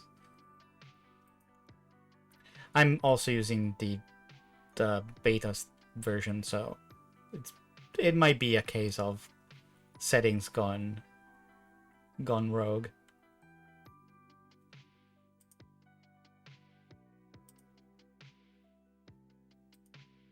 Yeah, it's weird. Let's close it. And let's open it again. Yeah, now it's working. I have no idea why.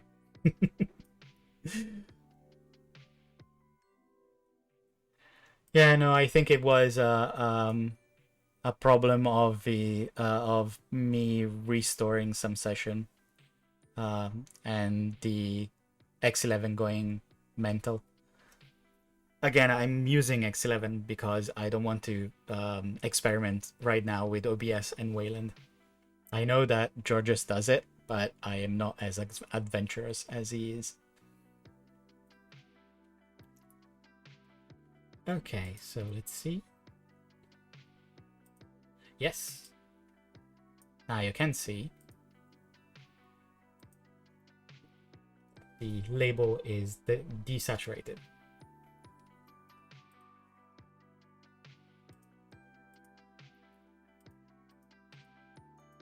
It's also using a numeric style, which means the numbers are aligned using font properties that basically tell you that they tell the font rendering system that the numbers have the same space, must be allocated the same space. This means that if you move around a little bit, the numbers won't jump around too much. So if you have labels with numbers in it, it's a good idea to assign the numeric style class to it. Yeah.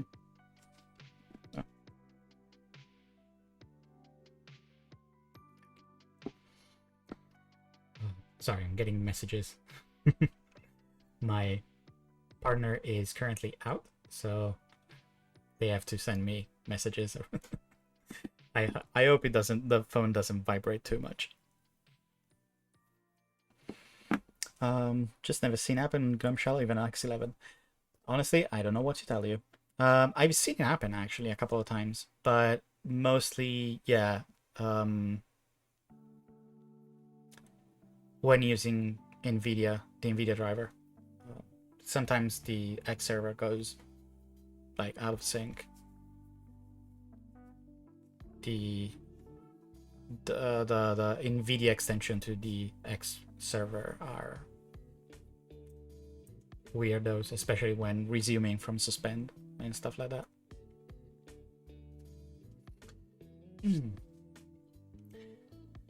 So, since we cannot do settings, I'm going to do something that I kept on the back burner. I want to do it in the next session. This time I want to do settings and do session saving and other couple of things. But those will be done as soon as I figure this problem out. So probably next session. So I'm going to bring what I wanted to do in the next session now to this one, which is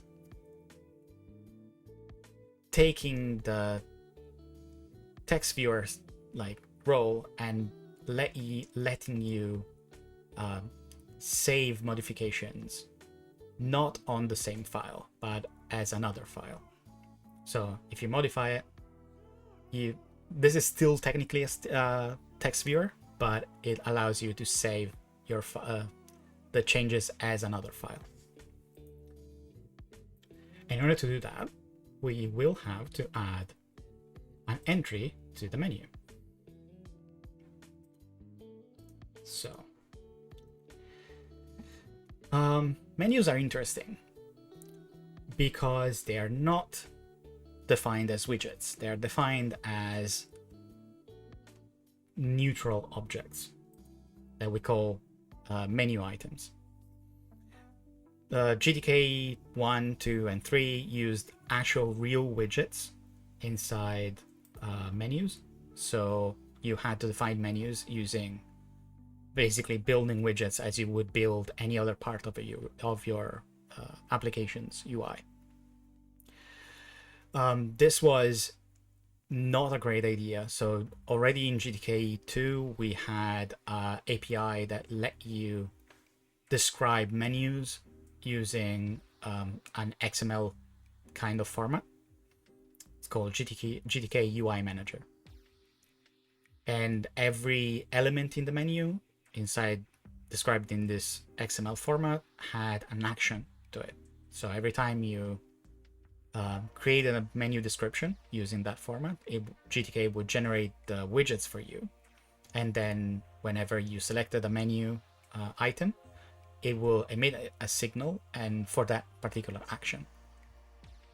Or you could literally get the GTK widget out of the UI manager and connect signals to it.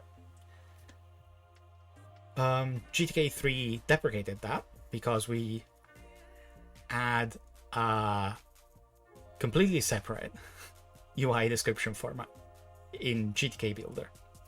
GTK Builder took that same approach of having XML description of your UI, but it applied to the entirety of the UI, which meant that you could describe menus inside GTK Builder.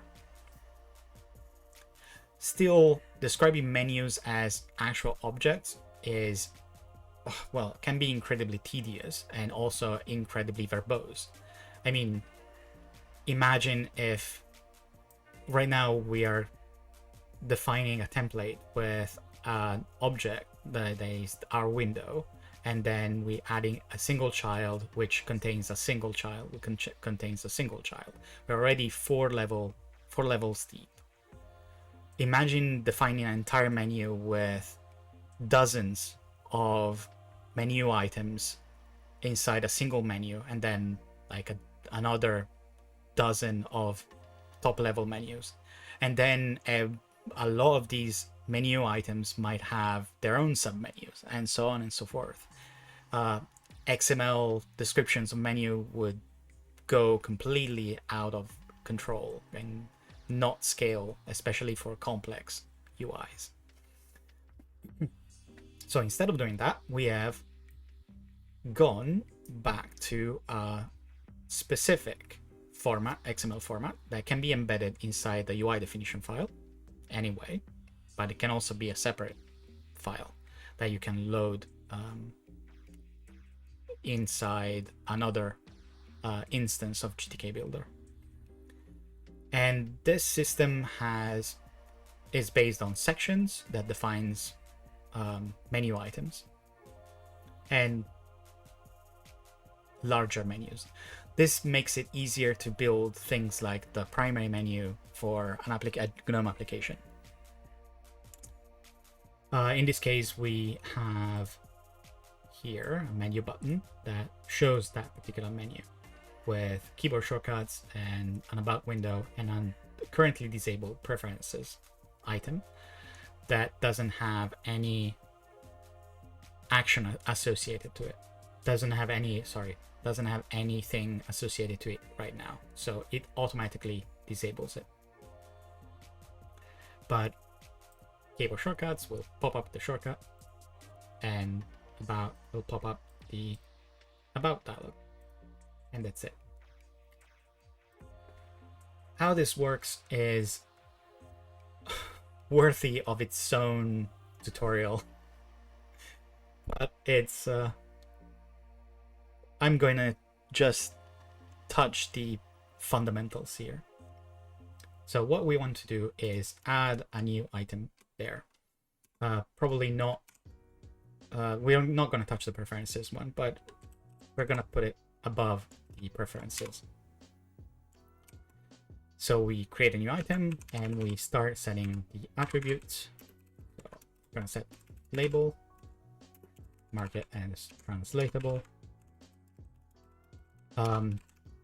The localization of this application will be its own tutorial again, because it's complicated. There are more moving parts there. So go save as. We also give it a nice little mnemonic there. We give it an action. It's going to be win save as. Call it that way. And that's it. The menu here only defines the structure of the menu. So gets you the labels and what kind of action will be invoked by that menu. It doesn't define anything else. What defines anything else, like keyboard shortcuts, is whenever we register those actions. Okay, which is going to be done inside our application.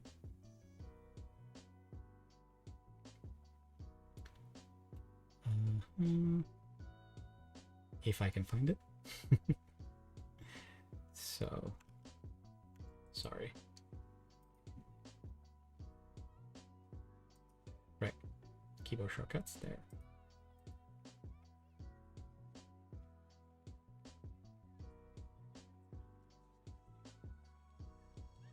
Right, the keyboard shortcut is done automatically by GTK as well, so there is no code here that does it. But we're going to add our own code there. So in order to do that, we can go. Let's see. No, I need to go into the documentation. Ugh.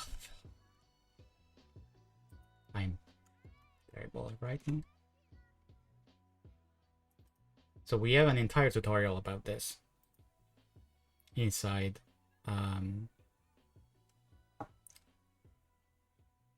the application documentation, the developer documentation.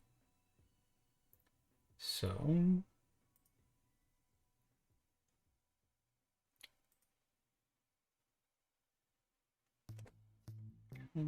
okay. So the way we add this, let's say, yeah. So the way we define the entries, the way we define the actions and bind them to our application is by adding the action to an object like the application itself for global actions, and or the window for specific actions. So that also covers the accelerator, so the key shortcuts. For instance, we want to associate Control Shift S for saving as in our text viewer. So in order to do that, we have to define this. No, not this, sorry. Not here, but inside our application. So we're already doing this here, but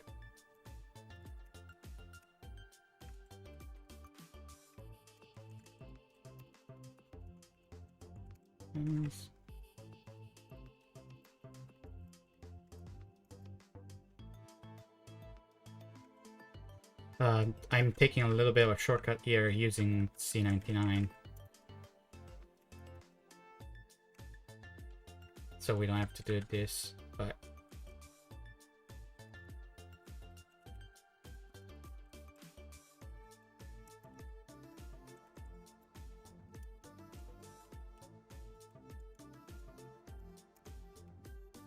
we can in theory do it here as well. Okay.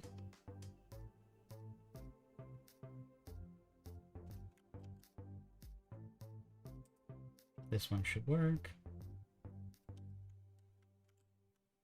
Okay.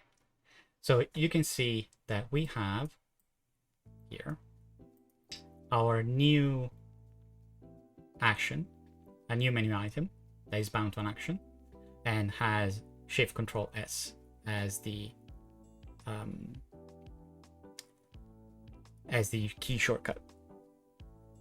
But again, it's not it's disabled because there is no action bound to it.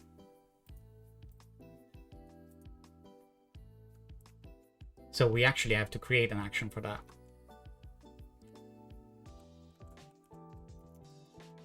Okay, so we have to find an action here.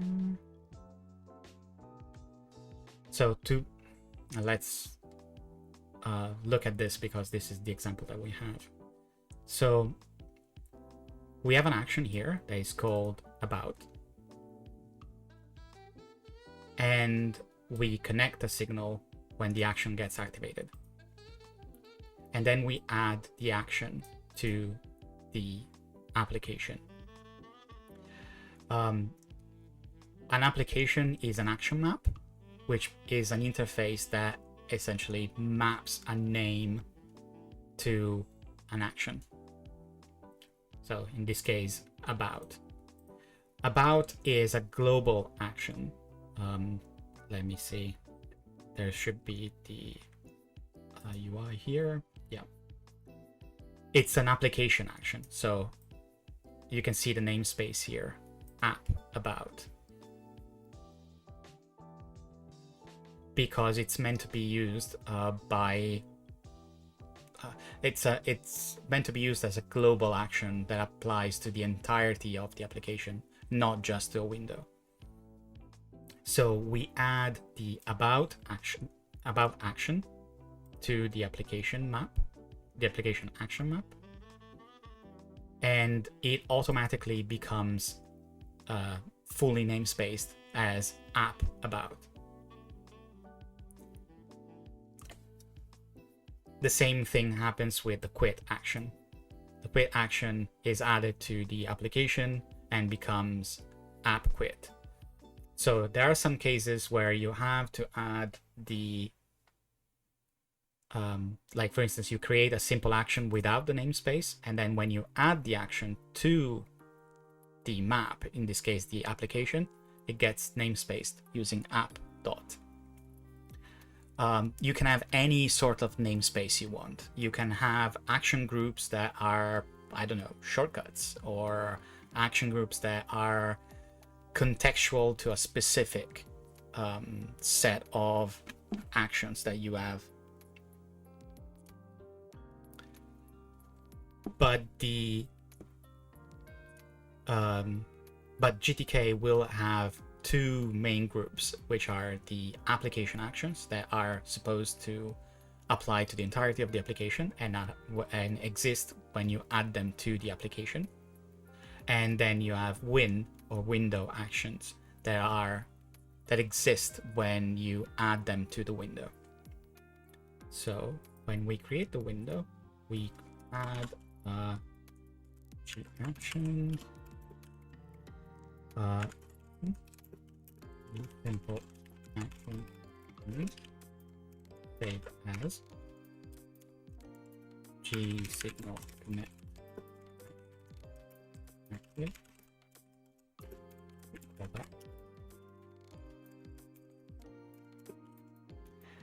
Text viewer window, save as.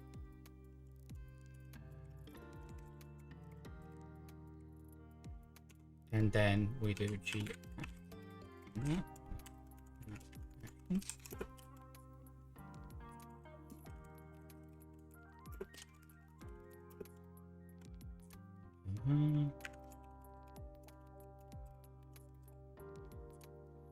Right. So you can see we do exactly the same. We create an action, we connect to the activate signal, and then we add the action to the action map, in this case the window. Probably we need to do this.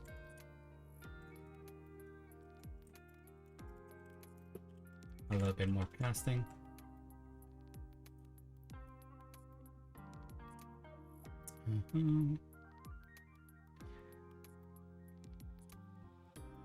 Oh yeah. We have to do this. And we have to define the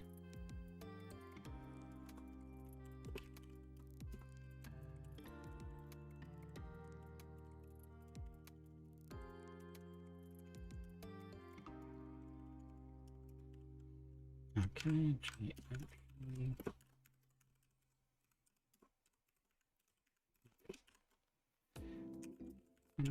And then here.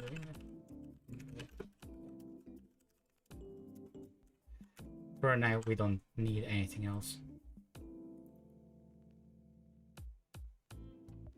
Right. Run it, and then if we click here, we should be, yep. The save as action, the save as menu entry is now visible because we have an action, and the action is in the same namespace as we defined it inside the menu. So to recap, you define the menu structure here. For every item, you specify the action that will be invoked when the item is activated. And the system will activate this action. Then you define the action object here. And you specify the name without the namespace. So if the action inside the menu item, the menu description is win.saveas, you only specify save as here. You connect to the activate signal, and then you add the action to the action map, in this case, the window. At that point, the action will be identified as win.saveas, and voila. So now that we have our callback, let's just print out something so we can see.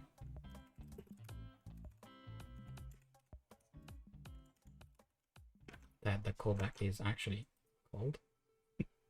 Otherwise, it wouldn't be a callback at all. And as you can see, save as gets printed out. Good. So, how do we print out? How do we save the file? Well, first of all, we need to get the text buffer from the text view.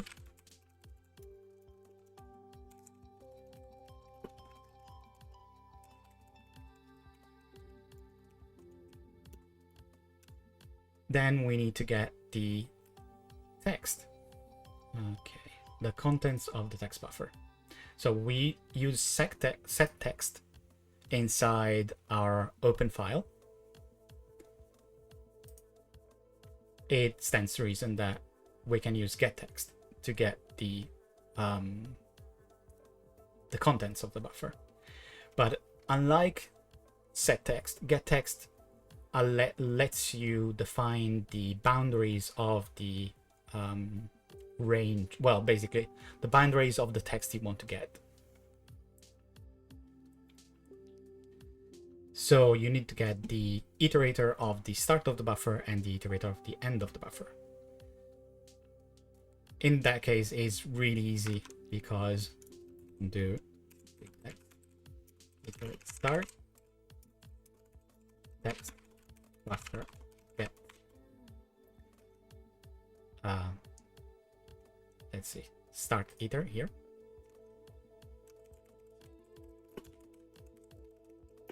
Sorry. Start. Then we get the end iterator, since we want to save the entire thing.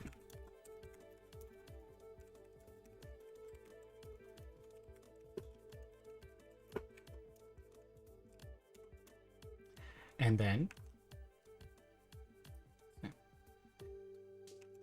we do key of 3 or text equals pgk text buffer get text.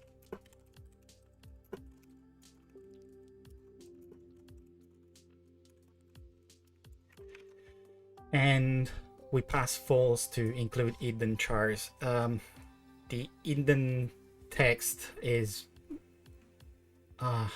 yeah, it's kind of weird. Text buffer can have text that is not visible, that is not rendered, but it's still in the buffer. Right now we don't care about it because we don't define custom tags or anything, so we can simply ignore it.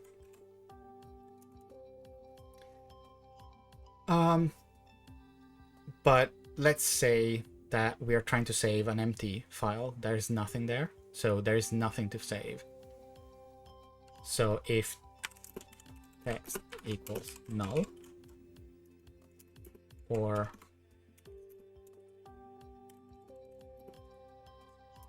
an empty character,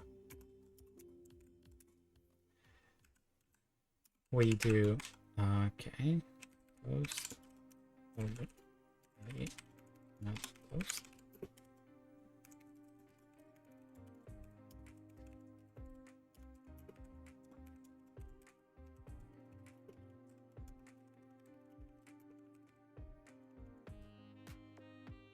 and here we go.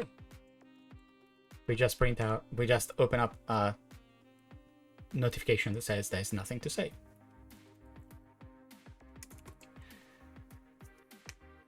Otherwise, well, otherwise we want to take the contents of the file and save them somewhere. And in order to save them somewhere, we have to allow the user to select a file. So in order to do that, we need to use a file selection dialog, but not in open mode, but in save mode. So we have to do something similar to what we did with the open action. So we can literally copy and paste this code here.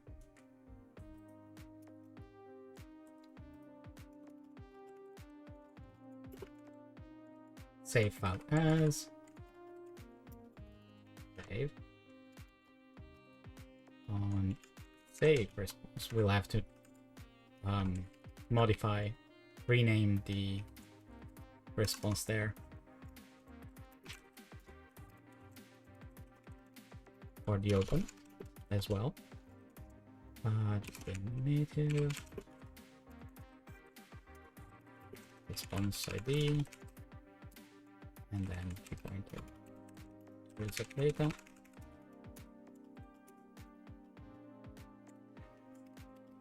So if the response ID is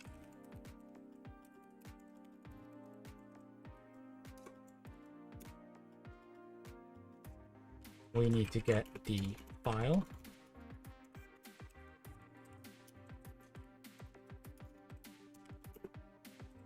out of the file chooser.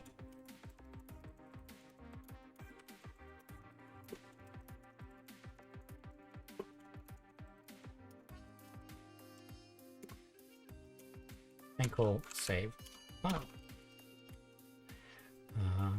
Well, we can rename this so it's not user data. Your user self.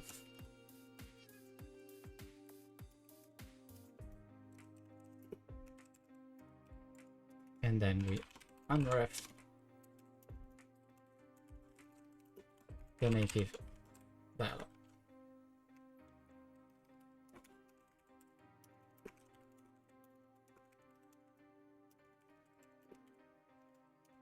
Text viewer window and file. Okay.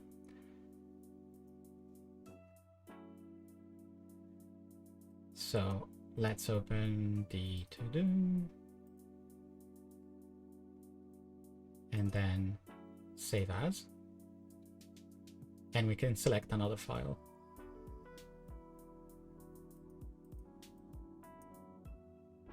Okay. Yeah, let's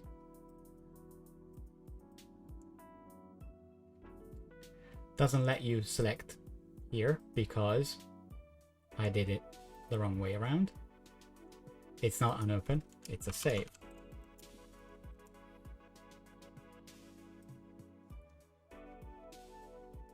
Right, so, oh god.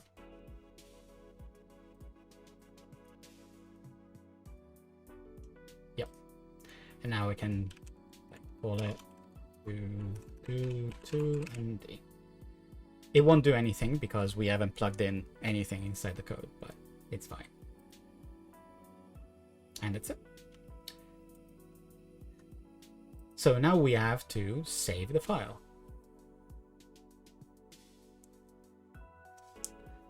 Okay, so the main problem is the text exists here. We already gotten the text. So maybe we cannot pass it around. In order to pass it around, we would have to do, we'd have to pass multiple arguments to the callback, but we cannot pass multiple arguments to the callback, sadly. Well, it's not that we cannot do that. Let's see how we actually can do this. But you only have a single argument for the user data. So if you have a callback that requires you to pass multiple arguments to have multiple arguments there. You can use a structured data type. So that's window health, then our buffer and G file, and we call it save as data. So we define a structured data here that contains the window, because we will need that later on. That contains the buffer, so the data to save to disk as a string, as a byte array, and the target file as soon as we have it. And then we define here save as data here G new 0. We allocate a what's usually called a closure, so a bunch of data that we want to pass to multiple callbacks. So we set self here as the steal pointer, and data file equals null. So we add the main window to the data, to the closure here, and then we steal the text pointer. The reason why we steal the text pointer is because we declared it as G auto free, so we can return immediately if the text is empty. But the problem is, if we do the same and the control flow of the program reaches the end of this function, the buffer will be freed, so we cannot just assign the pointer.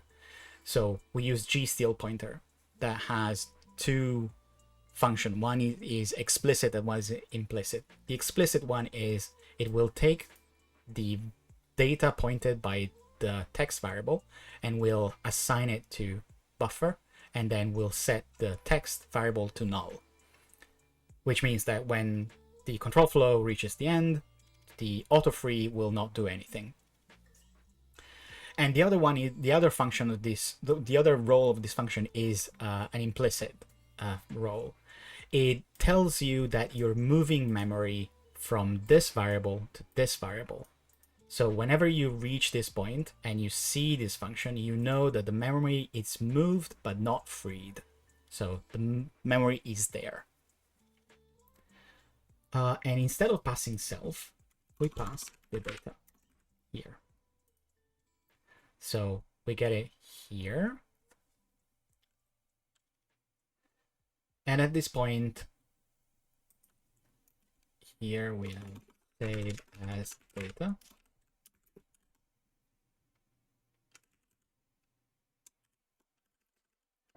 We get the file, and we do data file the steal pointer,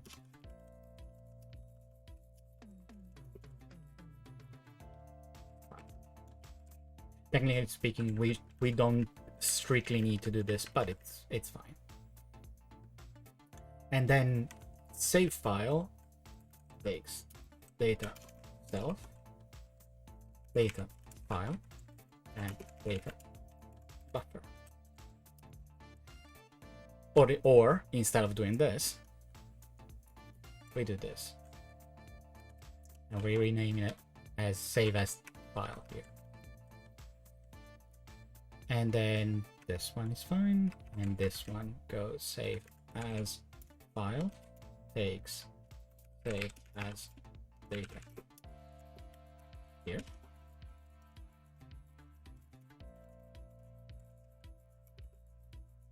Okay, so now we can save the file. Save this buffer inside this file, and then notify the text viewer window of the completion of the operation.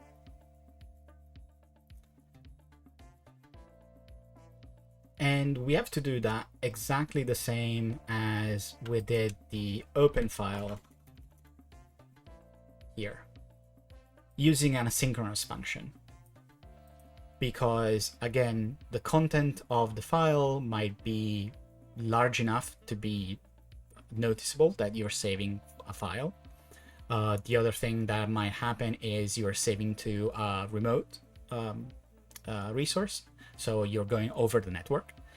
The other thing is you might be saving to hard drive and not to an SSD, in which case it will need explicit synchronization for saving the contents of the file. And those can be expensive and take and block for an unknown amount of time. And if you block, then you're blocking the UI as well, which is not great. So we want to store the contents of the file asynchronously.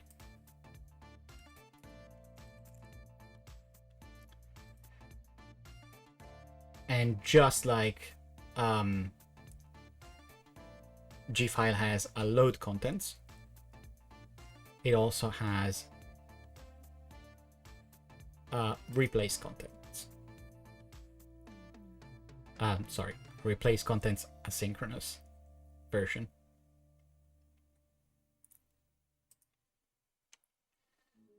That takes the contents, the length of the contents, whether or not to make a backup, and so on and so forth. So we do exactly the same thing as we did with the open file function. Place contents async.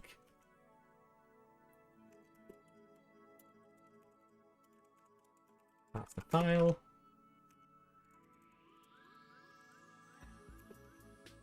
We also want to know the length of the buffer. In this case, we know that the buffer contains UTF-8 because that's what GTK buffer returns. So we know that it's going to be a zero terminated byte array that contains unique UTF-8 bytes, UTF-8 glyphs. We don't care about etag because, yeah, whatever. We don't care about a backup because we're creating a new file. The flags that we want to use, no flags. So gk g file create none. This is going to be very, very simple. Then we have a cancelable. We pass null here as well because we don't have any way to interrupt this operation. And then we pass a callback and the user data for that callback. So on what we call the open file complete. So we do save as file, save as file complete. And then we pass again the save as data as the user data. And we do this, save as file complete. G object source object, the async result.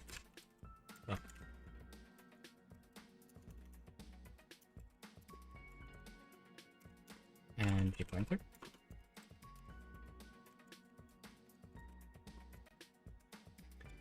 Save as data here. Once we call this the asynchronous version, we have to call the finish function, which will tell us if there were errors while saving. So we call g file replace content finish.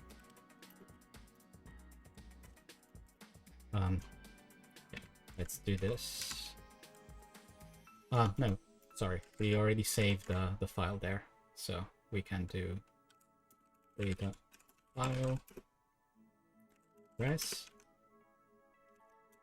We didn't pass an e tag, so we don't care about the new e tag, and then an error that we have to declare as g auto pointer.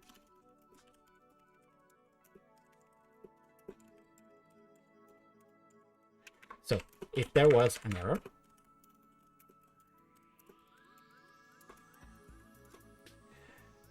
we have to notify the user.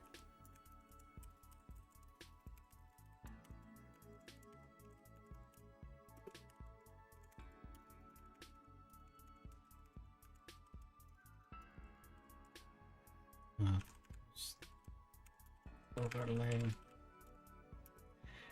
Then we'll have. We'll probably have to generate a string ourselves. Let's call it str, and then we do auto free.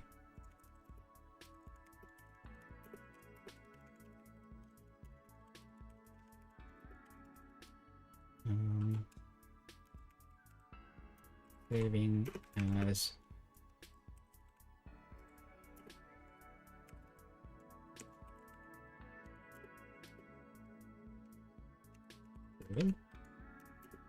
and then we do g file peak path. Let's open union, and we do we pop up a toast there. But instead, if we succeeded,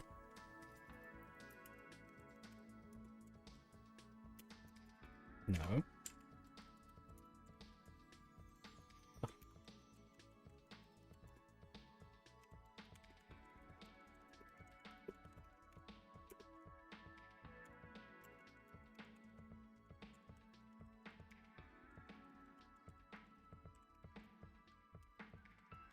This.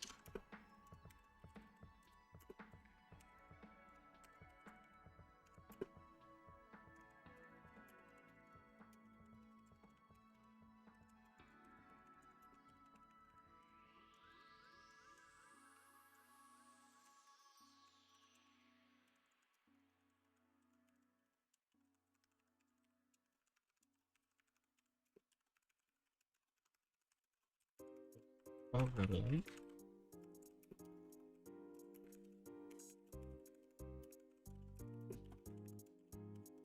Another thing that we do in the error path is print out the error.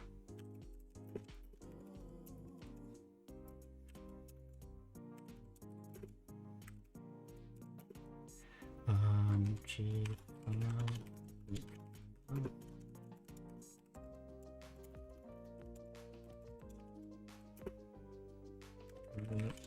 message. Actually, we cannot use the peak path. We have to use the base name, because otherwise it would. What is peak path? So you can use gfile get path, which will return you the full path as a newly allocated string, or you can use gfile peak path, which will return the full path as a cached string. But we really want the base name, so it's going to be gfile get base name.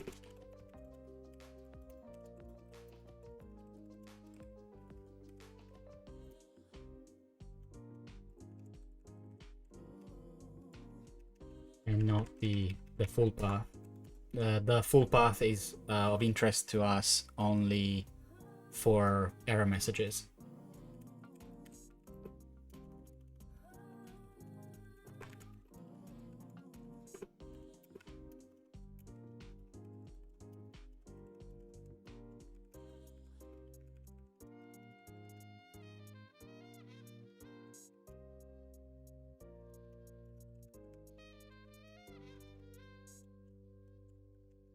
I was about to write a base name. Jesus.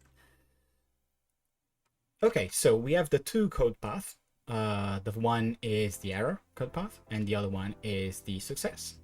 But now we have to deal with the fact that we have a bunch of data here that needs to be freed.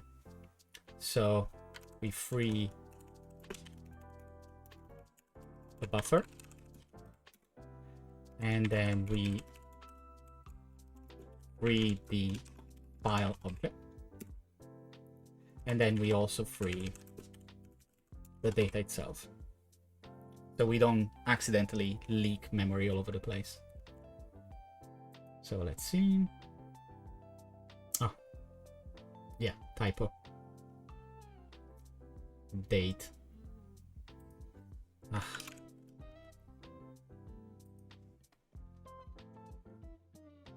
And there we go. So let's open e2do, and then let's add more data there.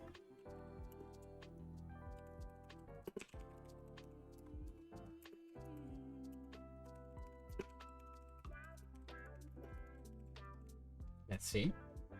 Then we do Control-Shift-S, and we save it as to-do-2, and it saved it. So now let's open to-do-2, and there we go. Wasn't so bad. That wasn't so bad at all.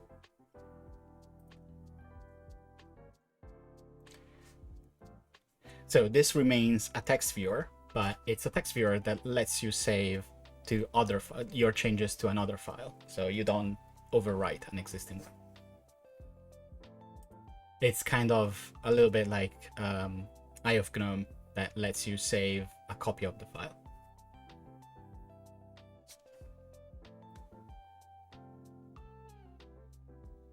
Yeah.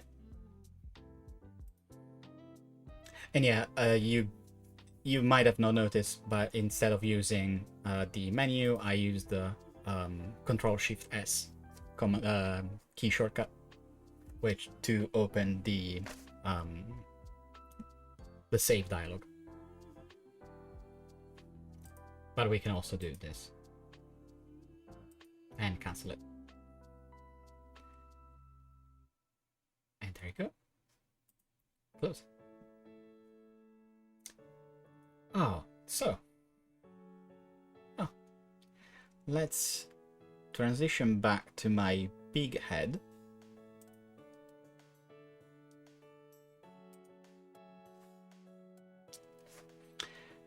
Okie dokes. So what have we done today? Today we did a couple of tweaks to the UI of the text viewer application that we are writing for the Getting Started guide. We added the toasts support, so we can display messages to the user whenever something goes right, some asynchronous operation goes right, and when something, much more likely, when something goes wrong.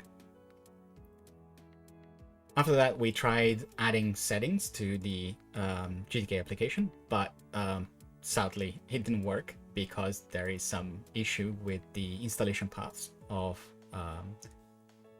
the application inside Builder, and I'll try to make it work for Monday. And then we added the ability to save any changes to a different file instead of the exact same one. And in order to do that, we added an action to we added a new item to the menu, we added a new action to the window, and we added a new key shortcut for that. So all in all, a good amount of progress for 3 hours. Of course, it's a lot easier to do this if you're not also describing what you're doing, but I think it's understandable since explaining what I'm doing while I'm doing it. But yeah, once you start getting the hang of it, it's a lot easier to deal with. It's pretty simple to add new elements to the menu. It's pretty simple to add new actions. It's pretty simple to do UI changes, especially with the templating support in GTK widget. At some point, we will add a different widget, or a different top level, or a different widget, and we will have to add new stuff and new templates and new things there. Especially as soon as I figure out the preferences, the G settings issue, we can add the preferences dialog, and we can use Adwaiter's preferences dialog as well, which is a lot better than coding your own preferences dialog. Let me tell you that.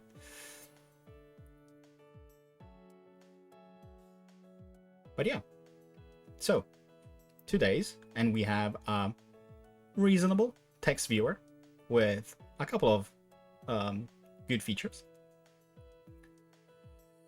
And on Monday, I will come back to it and we'll add preferences, and we will add state tracking, so we can save state across sessions, like saving the currently open file, for instance. And if everything works out as I hope, we might even add support for loading multiple files, but we'll see. I don't want to jinx it, and also I don't want to complicate this example too much. Otherwise, it's going to be preferences on Monday. So if you have been following me in this stream today, thank you very much, especially because it's Friday, so right before the weekend. If you're watching this on YouTube instead, I stream on Monday, Wednesday, and Friday about writing GTK and GNOME applications and writing the new developer documentation for GNOME. So if you want to follow along live when I stream, subscribe to my Twitch channel, twitch.tv/ibasi. Otherwise, subscribe to my YouTube channel, where I post the VODs the day after I streamed. For everyone else, have a great rest of the day and a lovely weekend. Don't forget that tomorrow is going to be the GNOME Social event at FOSDEM. So there are all the details on Twitter, Mastodon. Just go to events.gnome.org and you will find all the details there, where to connect, when to connect. And if you want to, we shall see each other there. Otherwise, I will see you on Monday. Bye.